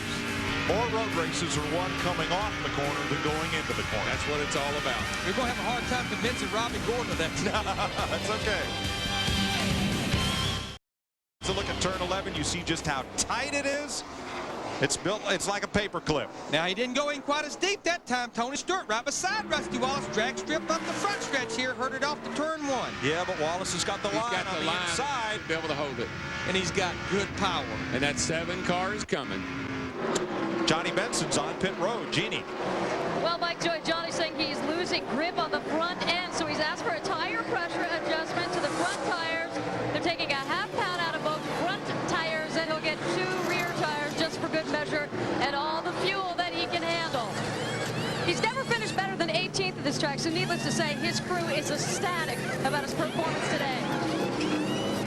Kurt Busch on pit road right now. He had a terrible time qualifying, which is why he is pitting out here on Gilligan's Island. We should point out that the fuel fill on Gilligan's Island is on the right side. That's the traditional way to do it. The other side of the racetrack, the fuel fill is on the left. Dale Earnhardt Jr. has spun off the course. Now, if I'm anywhere close to the entrance of pit road, I'm going to be saying pit, pit, pit. Possibly they're right there in that window. He's going to get going, though, Larry. I don't think that's going to really cause any problem. He didn't. Now, just prior to his spinning, let's show you what happened to Dale Jr. Well, they get all 11. They get all wadded up right here. Watch this 01 car. He gets sideways. They about all wreck right here. Bam. Dorsey Schrader. And Dave Blaney. Boy, really had to get on the binders. Now climbing the hill to turn 2.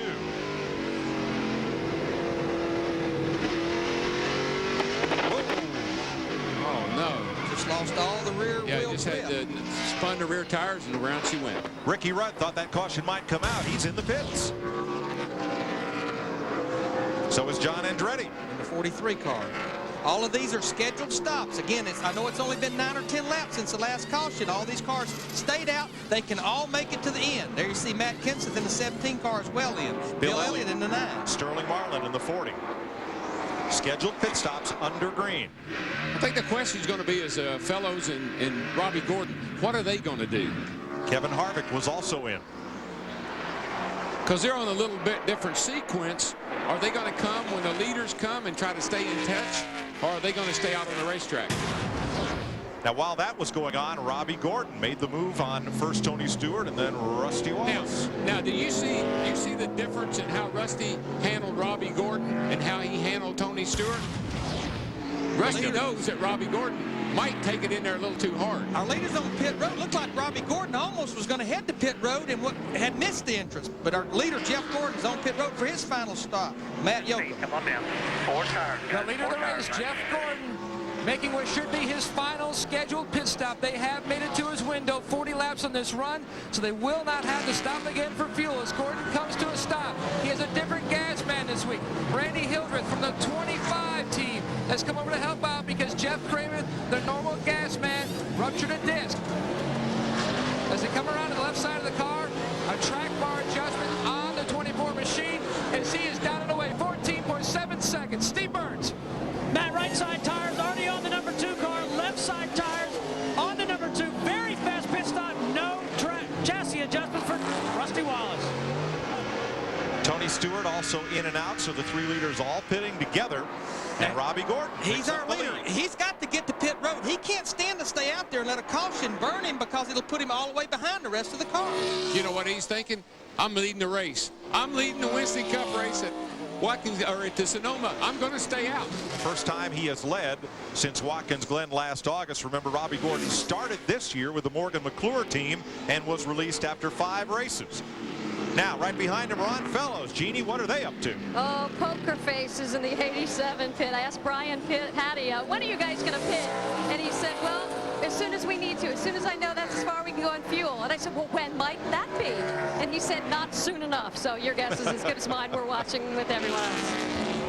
Well, they were on pit road around lap 52 or 53, which would be 60 laps to go. If they broke that down into 2 runs, that would be 30 laps a run. I got to believe sometime after about lap 80 to 85, right in there, they'll be on pit road. Take advantage of fresh tires both runs. 4 of the first 5 drivers in this race right now are road course specialists, and one of them has slowed, and his race may be over. Jerry Nadeau. And Robbie Gordon, he don't need this. He's got to get to pit road, Darrell, or he's going to throw the race right here. They need to come in right now. Before the caution comes out. Jeff? Right now, as you're saying, Larry, if you don't get to pit road, they may have stayed out 1 lap too long. Come in now. Come in now. He's got to get there first. If he doesn't come in, he's going to be burned. He's coming down. He's coming turn 10 toward the pit road entrance. And the whole key is get there before that flagman would wave that flag. Here he comes. Here he comes. Now. He's in. There you go. No, he stayed out. Oh, he stayed out. Wrong. That's wrong. 87's in. Fellows may have just made the race-winning move, and Robbie Gordon may have just made the wrong turn. Jeannie? Well, this is the moment Brian Patty was waiting for. He jumped off the crew box, by the way, to get down here to watch this pit stop. He hasn't been complaining of too many things, just a little loose up front. So they're talking about some tire pressure, air pressure adjustments to the front tires. Of course, he's getting 4 tires, fuel, clean that windshield, and water bottle problems all day long. Joe Nemechek tossing one in there with a straw that will actually work this time. Hopefully that will be the key to this race, that he can actually get a sip of water for one of the first times and throw the water bottle out without a problem. Tough time getting the car. Another off wrinkle the here. The caution flag has not come out. Jerry Nadeau has started his car, and he's rolling again. We do not have a caution, but now we have Dale Earnhardt Jr. off the course again. Let's go to Matt. Pit road strategy may cost Robbie Gordon a victory here for another year. Last year he was in 3rd place with 9 laps to go and climbing. They decided to pit because they thought everyone else would have to stop for fuel. No one else did. And he's not coming in again. We're still under green, so no need for that pit road flagman as Jerry Nadeau comes in, and Dale Earnhardt Jr. is going again. And Fellows had a terrible pit stop. I mean, a 14.7 on Gordon and an 18.7 on Fellows. Those 4 seconds will make a big difference out there on that racetrack. Had there been a caution flag, Fellows made the right move. There was no caution flag, so Robbie Gordon is still holding all his cards. But in the meanwhile, he's out there on tires. It's got almost 40 laps on him. All these other guys are getting advantage of those fresh tires. He's right at a second and about a second slower per lap than Jeff Gordon is. I'd pit now, try to get, man, you need to have a great stop. If you come now, have a great stop. Pit this time, Robbie. Pit this time. This time, 4 tires and fuel. 3,700 on pit road. Do not speed.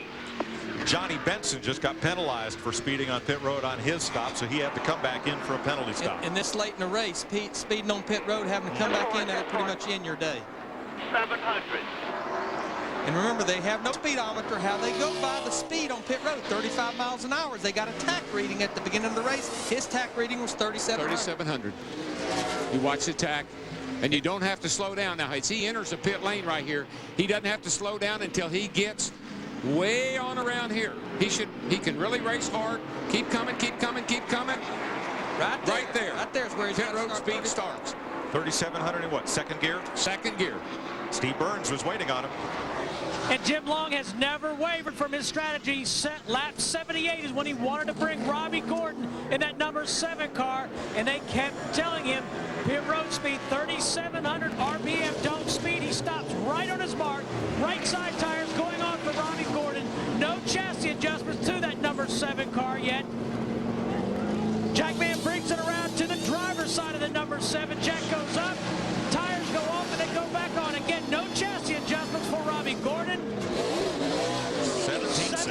1.6 seconds. Not a quick stop. We'll see how much of that Gordon can make back up. Jeff Gordon, meanwhile, has gone past and goes up to turn 2. And our leader is Brett Bodine. Yeah, Jeff Gordon will be the leader once the pit stop cycle through. But just remember, they gave up 3 seconds on the pit stop. But by staying out there, it was about a second a lap for 5 laps. That's 8 seconds. The caution did not come out, and strategy plays out here at Sears Point. Brett Bodine pitted, handing the lead to Michael Waltrip, who pitted, turning it over to Elliott Sadler, who leads Jimmy Spencer. And then Jeff Gordon. Of course, Sadler and Spencer have to make their final pit stop. In NASCAR's Busch Series, Kevin Harvick's the leader, heading for next week, where we'll be at the Milwaukee Mile. Greg Biffle trying to eat into that 122-point deficit. And in the NASCAR Craftsman Truck Series, point standings presented by Sears. Scott Riggs, 53 up on the old man, Joe Ruttman, and Jack Sprague, former champion, and Ricky Hendrick. Elliott Sadler leads, but Jeff Gordon, who has made his pit stop and has fresh tires, is closing right up on Jimmy Spencer for 2nd place. And he better not look too far back, folks, because this cat right back here, that 7 car is coming. Spencer held to Gordon up there for a little bit, but the 7 is a good 3/4 tenths quicker per lap, if not more. Dale Jarrett would take a shot in the point standings. The way they're running right now, Jeff Gordon would lead Jarrett, leaving Sears Point by 117. Well, I tell you what, that 7 car has passed a lot of cars down there at the bottom of turn 4. And Mike, Dale Jarrett told you and I the other night at a dinner that he felt like hitting on Gilligan's Island, a bad qualifying effort. He'd give up 100 points here. And right now, it would be 70. He came in here 36 points behind. Just heard Robbie Spotter say you are better than he is. That's a big oh, got a car down there in the turn 10. Hard. The tire barrier. Big crash. 93 car, Blaney. Yes, Blaney. Dave Blaney. Caution, full course caution. Turn 10 is a fast corner, but you need to get on the brake there, and Blaney just shot straight across the racetrack, hard into the tire wall. You see how those tires have all dispersed and scattered after absorbing some of that energy. And Blaney well off the racing surface, but a hard hit, and he's driving it away. He just got into the tire barrier and got it turned around. Tires everywhere, but now the only people this benefit is Elliott Sadler and Jimmy Spencer in the 21-26. They had not been to pit road to make their final stop. A guy that did not want to see this caution, Jeff Gordon. That's going to put Robbie Gordon on his rear bumper. And Gordon slowed down and let Spencer get back on the lead lap. He had just passed him, and he just passed him back right here at the line, so Spencer stayed on the lead lap. But I think who this helps the most, I got to think it helps Ron Fellows, because his stop was much slower than these other guys, and he was a long way back. This is going to put him back in the hunt. Ricky Rudd, he's right there. A lot of guys. I mean, this makes a really shootout. Now, Dave Blaney crashed near this same location in practice. Here's a look at it. It just gets out from under. I was looking at it. He come around on him as he got down there, and that's a. But Darrell, look at how little damage to that car. The force of that impact, that tire wall really did its job. And you are carrying some speed right there. It's one of the faster places of the racetrack. And it's easy to lose the back end right there, because you're coming downhill, and that's a little bit off camber right there, and there's no runoff area. Now let's talk strategy with the crew chief for Robbie Gordon. Here's Steve. Jim Long, you guys have followed a very specific strategy. Tell us about it and what you do from here on in. Well, there's nothing to do but stay out right now. It's all up to him. The Nation's Rent Ford's been running great today, and I'm going to tell you, it's all up to him. And we just weren't getting the mileage that the 24 and some of the other guys were getting, but now we're back in the ball game again, so it's all up to him. Can he win this race, Jim? We're going to find out. There's a lot of tough customers out there. Good luck. Thank you. The Wood brothers have done it again at Bristol. They didn't make that last gas stop, and Elliott Sadler stayed out to win. And right now, the caution flag plays into their hands as those SCCA volunteer course workers. By the way, that's as close to racing as you can get, and all you need to do to be a flagger is join the Sports Car Club of America, start working some of their amateur races, and work your way up to a position where they invite you to come work pro events like this one. Kind of a neat way to be close to the action. And we got to have them. How about it, Matt? Well, DW, I talked to Robbie Loomis, Jeff Gordon's crew chief. Over the radio, he just told Jeff the top 2 cars will have to pit, so you will have clean racetrack, which will be good because remember, earlier in the race when the 24 car was caught in traffic, he had a push. On this last pit stop, they made a track bar adjustment to try to loosen the race car and also put that tape on the grill. So everything considered, it should be good to go for the 24, but the 7 car is very fast. Ricky Craven among those who pit during this caution. Now Elliott Sadler and Jimmy Spencer have not made their scheduled pit stops, so 21 came in, Mike. The 26 is still out. So as they pit, they'll go to the tail end of the line, and that's quite a line. There are 32 cars of the 43 that started still on the lead lap here at Sonoma. Set for the restart with 32 cars on the lead lap. Jeff Gordon, Robbie Gordon, Tony Stewart, Ricky Rudd, Rusty Wallace, the top 5. Ward Burton, the Labonte brothers, Bill Elliott, and Jeff Burton, the top 10. Pace car in, John Andretti, Ron Fellows back in 12th, Scott Pruitt, Sterling Marlin, Kevin Harvick, the top 15. Mark Martin, Boris Said, Brett Bodine, Matt Kenseth, and Johnny Benson, the top 20th. Kurt Busch, Michael Waltrip as we go green. Ron Hornaday, Sadler, Craven, Compton, Jarrett way back in 27th. Kyle Petty, Hamilton, Earnhardt Jr., Dorsey Schrader, Jimmy Spencer. Those are the lead lap cars. Now this is when you got to talk to Robbie Gordon. Robbie, we've still got a long way to go, buddy. Don't do anything foolish. I know you want to pass this guy. I know you want to win this race. Be patient. Save a little something. I believe you're better than he is on the long run. Saw him look to the inside right there. That's where he's been making a lot of his passes, getting down in the corner right there in He's turn. been awesome right there in turn 4. Gordon's actually driving, Jeff's driving defensively right there to keep him behind him. And I know we got 27 laps to go. 27 laps on a road course, that's like eternal. Oh, it's forever. And you got to take care of the tires. You got to have something for the end here, Robbie. A lot of passing up there at turn 4 and turn 7, Darrell, on this first lap. Get him on the restart before everybody gets their rhythm. I just think Robbie Gordon's got to be, this is when he's got to be at his best. Don't let Jeff Gordon sucker you into making a mistake. Whoa, he goes! He goes and he gets the lead! Robbie Gordon gets the lead. I tell you, I believe he did that. I believe Jeff Gordon did that intentionally. I don't think he wanted Robbie Gordon behind him. I mean, Jeff Gordon is a championship driver. And like Jeff said, one's winning a race, one's winning a championship. Let that cat go. You saw Jim Smith on top of the truck jumping up and down. His driver is out front. That's Jim in the tan shirt to the left. Here's Matt. W, you will love this one. Jeff Gordon, being very honest, came on the radio and said, guys, I just plain screwed up. I'm sorry. Robbie Loomis said, just get back into your rhythm. We'll get him back. Well, he went hard into turn 11, Darrell, and washed right up there. And I was worried about Robbie making a mistake. Nope. It looks like Jeff made a mistake. Jumped on those brakes. Got on the brakes way too hard. Boy, Stewart almost got him for second. Well, there's a real rivalry between these two guys. You know, they got in a shoving match down in Daytona a year or so ago, and so there's no love lost here. Well, boy, Darrell, if there's ever been talking to a driver, Robbie Gordon needs that coaching right now. Please, Be smooth, hit your marks. Take care of the car, keep him at bay. Now watch Gordon lock the front brake going into turn 11. That's not uncommon. That's camber, a lot of camber in that tire. It'll lock up just a teeny bit. That ain't going to hurt a thing. That just tells me he's down in there hard. He's got a lot of front brake cranked in it. Now that's live. Let's show you what happened when Jeff Gordon lost the lead. Oh, yeah. Just jumped on the brakes just drove it in too hard. Got a lot of front brake. And here's Jeff Gordon's other best friend, Tony Stewart, right alongside. He's the rock between two hard places right now, guys. Steve?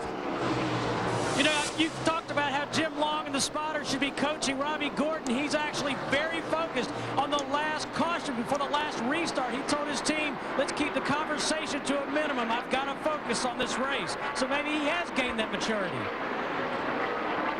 If he's ever going to win one. This is it. This is it. No disputing Robbie Gordon is a driver with a ton of talent. However, he's been in and out of this series, trying to work his way back in. He will find a home, I promise you. 90 laps complete of 112 in the Dodge Savemart 350. Robbie Gordon has opened up a 1-second lead on Jeff Gordon, and Tony Stewart, fastest car on the racetrack that last lap, right there, and Ricky Rudd's with him. He's been coming all day long. Started back in 22nd. Again, we talked about it. Darrell, you talked about it. Changed everything about that race car this morning, and here they're headed for, it looks like, a long way to go, but another top 5 finish. And you know what? He's going to gain a bunch of points on second place, his teammate. Dale Jarrett. Dale Jarrett mired in 25th place. There he is. UPS cam on board Jarrett. Down in turn 4 there. Yep. No, that's not turn 4. Not gaining much on Ricky Craven there. It's turn 7. All clear. Well, started 35th. Looked like he was making some ground up till he had that spin down in turn 11. Just never has been able to overcome that. Robbie Gordon will see speeds at the line. Gordon started 7th. The winner of the very first NASCAR left and right turn road race started 7th in 1954. His name was Al Keller. You know what he drove? A Jaguar. Jaguar. An XK120, I believe, a 2-seat sports car, was eligible for that race.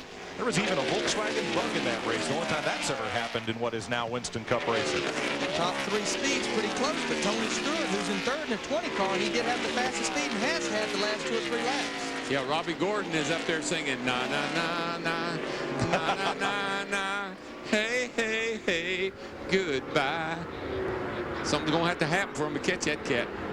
Well, what's going to happen is Tony Stewart's going to catch Jeff Gordon, and that's going to allow Robbie to extend that lead as these two battle. That'd be the best thing that could happen for Robbie Gordon, that's for sure, but he just keeps stretching it out. He's pretty consistently about a 1/10 of a lap faster than Jeff Gordon. You know, I haven't ever had the pleasure of watching a road race. I've always been in them, but I can't tell you how good Robbie Gordon looks getting around this racetrack. He hits his mark every lap.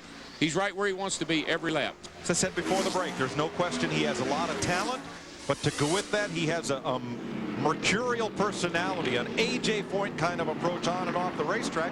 That sits well with some car owners, not so well with others. And Robbie's had a couple of tries at Winston Cup racing, but has just never lasted long in a real good car. But I got to give a call to his crew chief, Jim Long. Came on board with this race team about halfway through the first part of the season. Really started getting this team turned around. And he made a gutsy call a while ago. I questioned leaving him out there when all the other leaders were on pit road. And right now, it looks like it's going to work out. Matt Yoakum, what can you add to it? Larry Mack, sometimes the stars and planets are aligned perfectly. Robbie Gordon almost didn't drive this number 7 machine here at Sears Point. He was working on a deal with a Busch Series team that has gone to victory lane this year in BGN competition and running a car here at Sears Point. The deal did not come together in time, so he took Jimmy Smith's offer to drive this 7 car, and who knows, it may take him to victory lane. You see that, or rather, Gordon has had 3 top 10s in Winston Cup competition. They've all come on road courses. 4th at Watkins Glen in '97, 4th at Watkins last year, and 9th here at Sears Point last season. Robbie Gordon leads the field. This is NASCAR on Fox. Our Visa race summary at 95 laps, 7 leaders, 9 lead changes. Jeff Gordon has locked up the 5 bonus points for leading the most laps. Still 32 cars on the lead lap. That has to be a near record. 4 caution flags for 13 laps. And I'll tell you what else is impressive. We're this deep into this race, 95 laps. Jeremy Mayfield just carried his car behind the wall. That's only 4 cars out of 43 on a road course. Jeremy Mayfield, Casey Atwood, Brian Semo, and Kevin LePage that's out of the race. Looks like the 29 car's in, and if that inspector is doing what I think he's doing, he's going to be holding him right there. Too fast entering the pits, Darrell. 15-second penalty. It's not a good sign when you look up and see one of those guys standing in front of your car. These guys were really not having a banner day. They was 23rd before this pit stop, and again, he was in the top 10 in points. He's going to take a hit in the points today. It's going to fall a lap down right here as Robbie Gordon comes around turn 11. Yeah, he might get out just probably in front of Robbie, just enough to worry him to death. Yes. Just what I was afraid of.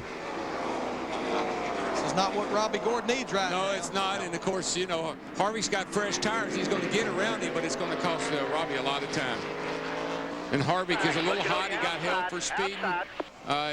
Probably be a good time to just let that young man go. Now, how about Jeff Gordon? He's got to feel Harvick is holding him up. Oh, yeah. Harvick, and then Harvick's on fresh tires. He ought to be able to drive by these guys. And he's won a race here, a Winston West race, so he's no stranger to this racetrack. You heard Robbie Gordon say, what was that all about? He doesn't know what Harvick's up to. Of course, Harvick's lost a lap. He's trying to stay on the lead lap. All clear. Boy, I'd be making me a deal right now, DW. I would be letting him. Of course, the problem he's got is if he lets him go by, he sure doesn't want to leave enough room for Jeff Gordon to go by. Right.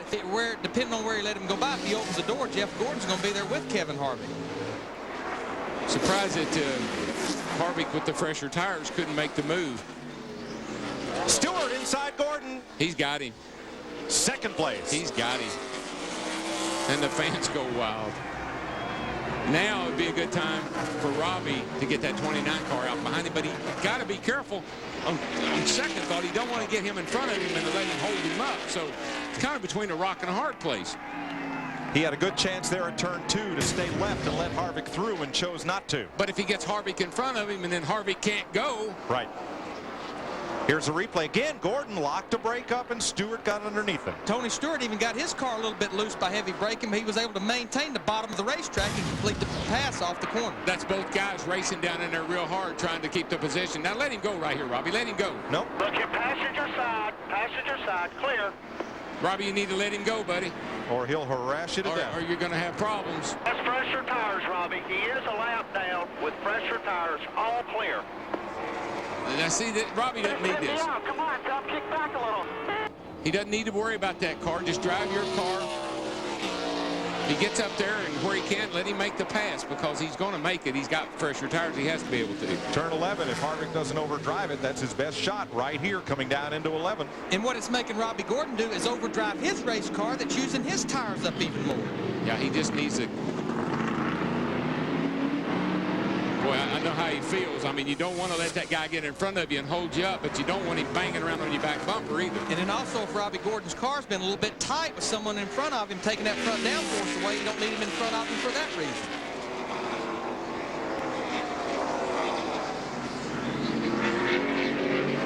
And right now, there's enough distance between Kevin Harvick and the car behind him that, Kevin, stay behind Robbie. Don't dog him. You got enough room. He'll let you have your lap back. And here will be the spot coming down into turn 4. This has been a good passing opportunity. Nope. Harvick stays lined up right with Gordon. Not going to try him this time. Boy, Gordon's car, Robbie's, is just so fast. But Darrell, even with being that fast, you've got a good race car. You're busy in there. Even Dale Jarrett said, even on the straightaway, you never stop. And it's got to be aggravating with that car right up behind you. Well, it's just a big distraction. That's all it is. It'll cause you to miss your mark. You'll run off the track. Let's go back to the 9th place battle where Jeff Burton has gotten around Bill Elliott. That's Robbie Gordon saying, if he quits pressuring me, I'll give him his lap back. Now there's Jeff Burton and Bill Elliott. Jeff Burton in 99, he has had a good run today. Started in 26. In 7 races here, he's only had 1 top 10. This is a good run for him today.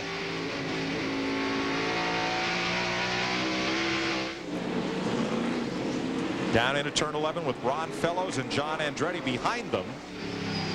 Elliott will look outside as the leaders climb the hill. And again, Harvick is just all over Robbie Gordon. All over. I mean, all over him. He needs it. I'm telling you, if I was a spotter, I'd be saying, let him go. He's going to cause him to run off the racetrack. Fresher tires, Rob. He's got fresher tires. See, now I think he's waited too late to let him go. Yep. He had some distance a while ago. He could have let it happen and still fell back in behind. But Tony Stewart has caught this group.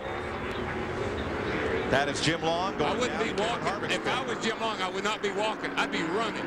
I'd be running down there saying, hey, come on, man. We got a shot at winning this race. Cut us some slack. That's Richard Childress up on the box, who owns Harvick's car. Okay, I'll handle it. Don't worry. Just one more minute. Just wait a minute.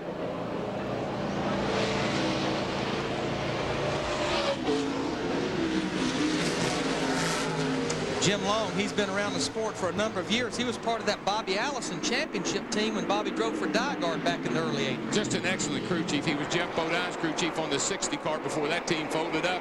They had some great runs, and none like today, though. 12 laps to go. Harvick pounding Robbie Gordon to try and get back on the lead lap. Now they got good distance on Tony Stewart. Up here on the top of the hill, he should go wide and let Harvick go by. It won't hurt him. Get him out behind him. Also won't happen. Let him go right here. Let him go right here. Right here. Let him go.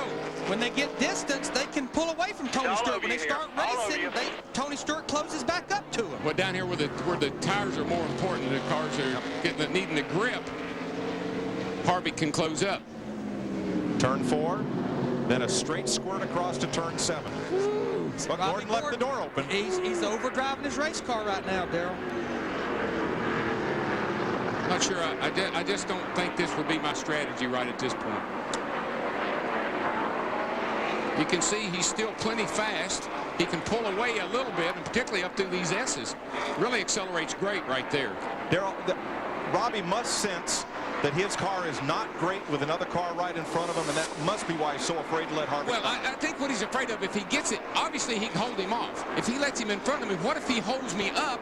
Then I got Tony Stewart riding my back bumper. Boy, look at the run going in turn 11. Tony Stewart got in the car, stuck right at the bottom of the racetrack. Pulled right up to him, but they accelerate off the corner, pull him away just a little bit. And you know who's liking this? Jeff Gordon and Ricky Rudd, because the more this goes on, the more those two cars right there can close right up. Ricky Rudd will be all over the back of Jeff Gordon here, and I think he can make the pass. Jeff seems to not be at his best right now, Jeff Gordon. Trouble for Ron Fellows, the left front on Fellows' car. And can he get that car off the racetrack and out of harm's way? Just stop on the racetrack. He's trying to bring it along. And he does. He gets it away just past Gilligan's Island. Let's see what happened here to Fellows battling Bill Elliott. Just gets out wide right here. They hang together right there. Oh. You know what, guys? I'm not sure a caution would not be. Caution's out. Stewart, get past Gordon. Here they come. They're running to the caution. They're racing back to the caution flag. Well, that lap car, Harvick, I mean, I can't fault the kid. Don't get me wrong. Let the 29 have his lap back. We worked the deal. Let the 29 have his lap back. So Come on, goes Harvick. Now, can he get past Stewart before the start-finish line? I'm not sure. Because Stewart's got Robbie Gordon that'll be racing back to the caution as well. Stewart wants the 29 car there. He had a deal with a 7. But he's slowing up. There he goes. He's going to let him go to the start-finish line. Let him have his lap back. I tell you, that was a tough call. Robbie Gordon has got to be just seething inside that race car. When Harvick came out of the pits, he had 4 fresh tires. I saw right away he was going to be right in the way. How many tires left, guys? I have no rear tires. Owner Jim Smith, crew chief Jim Long. And you heard Robbie Gordon talk about. Than Stewart. You're still faster than Stewart. We've watched him be loose all day. Now this is Kevin Harvick in the 29, turn 7. To turn 7. Turn 4 to turn 7. Harvick's there. Oh. Beating and banging. Stewart saw it happening. And into the S's. Stewart had the momentum. You see, this is just what drives me crazy. Robbie Gordon is worrying about a lap car, and he lets Tony Stewart take the lead. Now let's show you why we're under caution. Ron Fellows getting inside Bill Elliott, gets under there, but coming off the corner. He thinks he's clear. He thinks he's clear, but he is not quite clear. Hard impact. He's also not quite running anymore. On board Elliott. Bump. Run. He did everything right till right there. Yep. I'm sure he thought Bill would probably give him room, but... and Elliott had nowhere to go. He was out of racetrack there. We're down inside at 10 to go. You don't give up a lot of room at that point. Fellows is going to try to make it back around to pit road. Steve Burns is in Robbie Gordon's pit. Steve. Jim Long, what does this caution do to your chances for victory? I think we got the fresher tires in Stewart and the 24 car. It's going to be up to Robbie. I'm not very happy the 29 car beat on us like he did. There was no reason for that. We were going to give him his lap back anyway when the caution come out. I'm a little disappointed, but we got plenty of time to make it up. All right, Jim, let's go to Matt. Down here in the 20 pit, crew chief Greg Zipadelli. You have worked on your race car all day. Now that you're in the lead, can you stay there, Zippy? We got a good car. The 7 car's been really strong all day. 29 car kind of helped us out, I guess. He was working them pretty hard, but Tony's been doing a great job. We've been adjusting hard on our car. We didn't start the way we wanted this morning, but we seem to get it pretty good. Hopefully things will go our way. We could use a win here. It certainly could. Joe Gibbs Racing has never won a race on a road course. It could be a first for the company today. It'll be 9 laps to go when they get to start finish, and if they get the 1 to go sign, it'll be way up track. Well, even though every restart on a road course is single file, only lead lap cars will be able to go to the front for these last 7 or 8 lap shootout.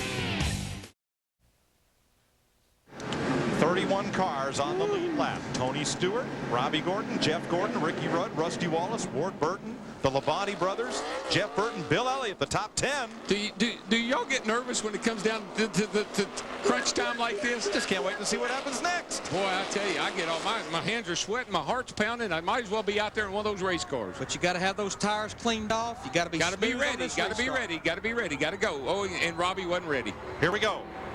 Tony Stewart. Robbie was not quite ready for that one. I think he's probably got a little build-up on his tires. He's been a little conservative. Stewart got a great restart. Of course, he does set the pace. He's the leader. He got a little jump, and I think Robbie was not quite ready, but he's going to be fine. 7 laps to go. Which is a long way on a road course. Almost 14 miles. Woo. You see, Stewart isn't hanging back. He's letting it all hang out, too. They got to catch me before they can pass me, right? It's just going to be Robbie Gordon, and he's going to have to really. From Ricky Rudd, looking back at Rusty Wallace, 4th and 5th. Rusty looking inside. Inside. Nope. To look. Now down through these S's is where Robbie's been really strong all day long. See what he can do. The gains on Gordon. Doesn't gain much on Stewart, though. I tell you, I have thought all day that Robbie's car was better than most everybody's on the long run. But now, you got to admit, Stewart hadn't been a player till now. He's been kind of hanging back 3rd, 4th. But a lot of that time, Darrell, he was the fastest car on the watch on each of these laps. Rusty under Ricky Rudd, nothing there. As you can see, Robbie closed a little bit. Last win for a Pontiac on a road course, Watkins Glen, 1992. Kyle Petty did it. Got a battle here for 6. Ward Burton in the 22, Bobby Labonte in the 18th. But no matter what the results, what a great day for Ward Burton in that 22 car. He started up there in 5th. He's only run 7 races here. He's only had 2 top 10s. This is a great run for Ward Burton. And Ricky Rudd, I mean, you can't say enough about him coming from where he did. Trouble. Kurt Busch is around at turn 2, but he'll get going again. Got to be right careful, into Kurt. traffic. Hey, whoa. That's why they have yellow bumpers. Yeah. Turn 7, and Robbie Gordon has all but caught Tony Stewart. Here's another look at Kurt Busch at the top of the hill, turn 2. Oh, he had a little help. He was sandwiched there. Around comes Mr. Hamilton. See Kevin Harvick in the 29 going by. We need to document that what he got by getting back on the lead lap. He restarted this race in 30th position. Plus, he's on fresh tires. He's a glass car on the lead lap. He gets fresh tires. He could probably pass a lot of cars. Started 30th. He's already up to 27th. Leaders back at turn 11. And there'll be 5 laps to go when they come to the stripe here. Robbie Gordon, he ran just a little bit lower line through turn 11, but Tony Stewart keeping his car straight. He's driving that car as much with that throttle pedal right now as he is that steering wheel. Well, Tony... Sterling Marlin came by slow and has come to pit road. Sounded like he was running. Maybe cut a tire down. Tony Stewart is starting to leg it out. Yeah, he is. Last lap, he was 3/10 quicker than Robbie Gordon. I just believe Robbie Gordon when he told his crew chief, my rear tires are gone. I think it's showing it right now. Yeah, he was working that car mighty hard. Not only was he trying to accelerate hard off the corners, having to block the 29 car, he just used up a lot of tires. Now, this lap, as last lap, Gordon caught Stewart by turn 4. But coming out of turn 7 and down through the S's. He is so awesome. Where he's really fast, and Larry's commented about a couple times, getting down into 4. He has just been really quick there. But you can see he's a little loose as he comes into the S's. Which, again, I think is the reason he's loose is those rear tires are gone. They won't grip the racetrack under acceleration. And then where it hurts you again is down here off of turn 11 where they're going into now. You just can't get the bite out of that corner that you need to get going. Oh, Gordon sends it in deep, though. They're less than a car length apart. But look how Tony Stewart pulls him off the corner. Not as bad as last time, but he still pulls him. No, he made a big gain right there. And as we saw earlier, that's what he did to Jeff Gordon. Pressured him to make a mistake right in turn 11. Right now, you see Robbie Gordon in that 7 car just a little bit faster than the leader, Tony Stewart. 4 to go.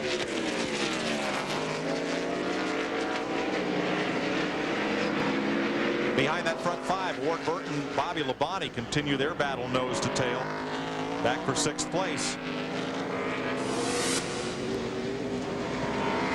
Oh, what you'd give for, what did they do yesterday? Put rear tires on? Oh, what you'd give for a couple of rear tires right now.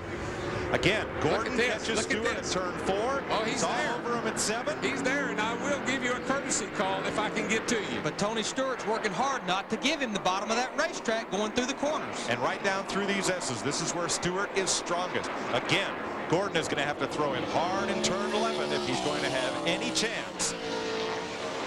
I can tell you one thing, he's giving her all she's got, and they've eased away from Jeff Gordon. It's a 2-car race right now. Turn 10, and now here we go. See that distance close a little bit. Stewart's got to be a little bit, he just wants to be careful, not mess up. Oh, Robbie now, Gordon accelerate. almost touch it. See that acceleration out that corner? Can't get the power down right there. You know, something we've talked about all day long, Robbie Gordon, the 7 car, he has Robert Yates Racing engines under the hood of that car. It's performing pretty well for him, I'll say that. And you got to give that team a call. I mean, they've done a yeoman's job today. They did well in the pits. They made some adjustments there with some of the truck team members coming over and helping out. The cars run flawlessly all day. If he was in front right now, I don't believe Tony Stewart could pass him. Don't think so. Pontiac, Ford, Chevy, the front 3 with 3 laps to go again. Gordon catches Stewart at turn 4, runs wide. Gordon ran way wide coming out of turn 4. That cost him a bit, but he's right all over Stewart again at turn 7. Getting in the corner right there. But he just can't get the power down. He's got great brakes. He's doing everything right. He just can't get the power down. Just spins the rear tires a little too much. The biggest problem Robbie Gordon has is the finish line is located coming out of turn 11. Yeah. It's not going in a corner. Nope. I think Tony Stewart is pretty well watching his mirror, keeping that little gap between he and Robbie. And hitting those marks. Got to hit those marks. That's what it's all about. All you got to do is drive in that corner there just a little too hard, open up the bottom. And guess what would happen? Gordon got off turn 11 a little better that time, but still not quite as well as Tony Stewart. Going to have to get off better than that if he's going to pass him. 2 laps to go. Right now, this is if somebody makes a mistake or not. But you know, in our finishes here, we have seen a lot of things happen on that last lap. No kidding. Burton and Bobby Labonte there continue to battle. Right behind them, here's Jeff Burton in the 99. Bill Elliott in the 9. Mark Martin, 11th. John Andretti, Terry Labonte, Scott Pruitt, and Boris Said, 2 road racers in the top 15. Boris Said has worked hard to get back into the top 15.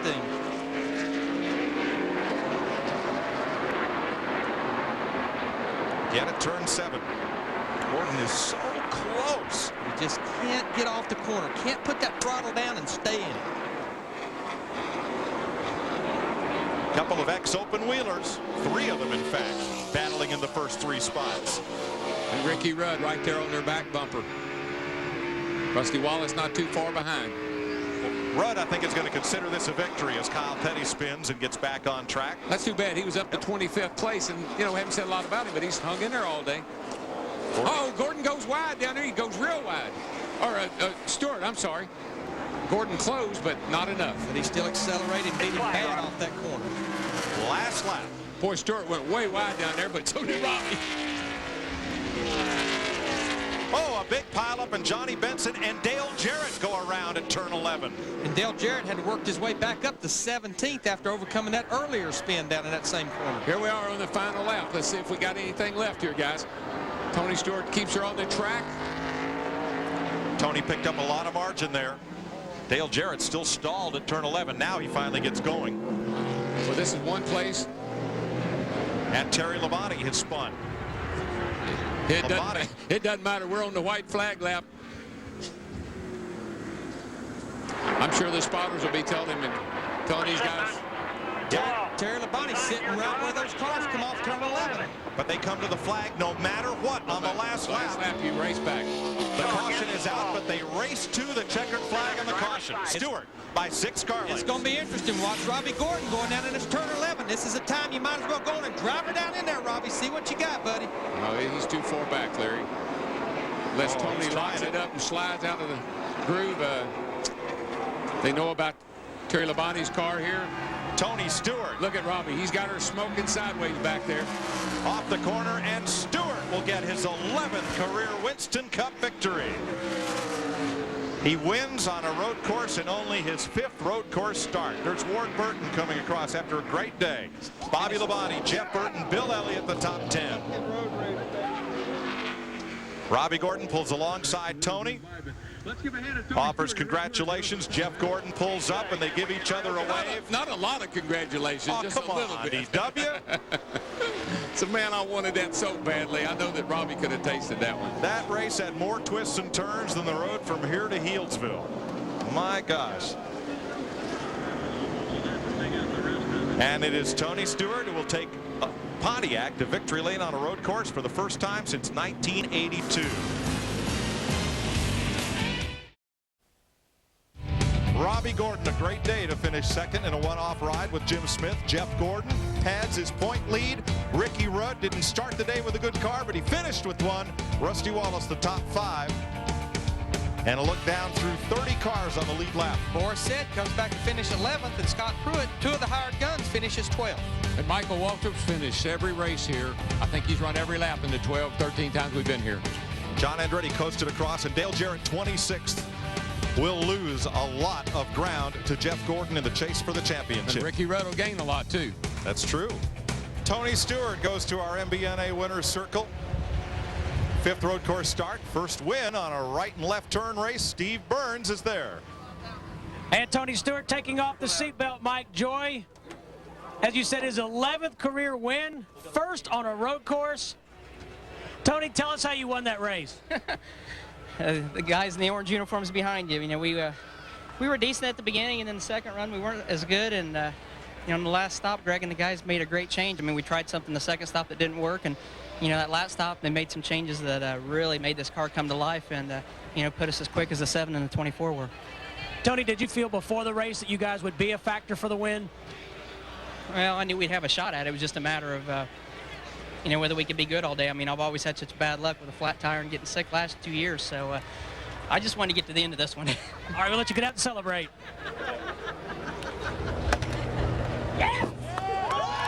Tony Stewart, Greg Zipadelli, Joe Gibbs Racing, a road course winner. Not bad for a fellow who started his career on small ovals, worked up to bigger ones. Well, let's go down to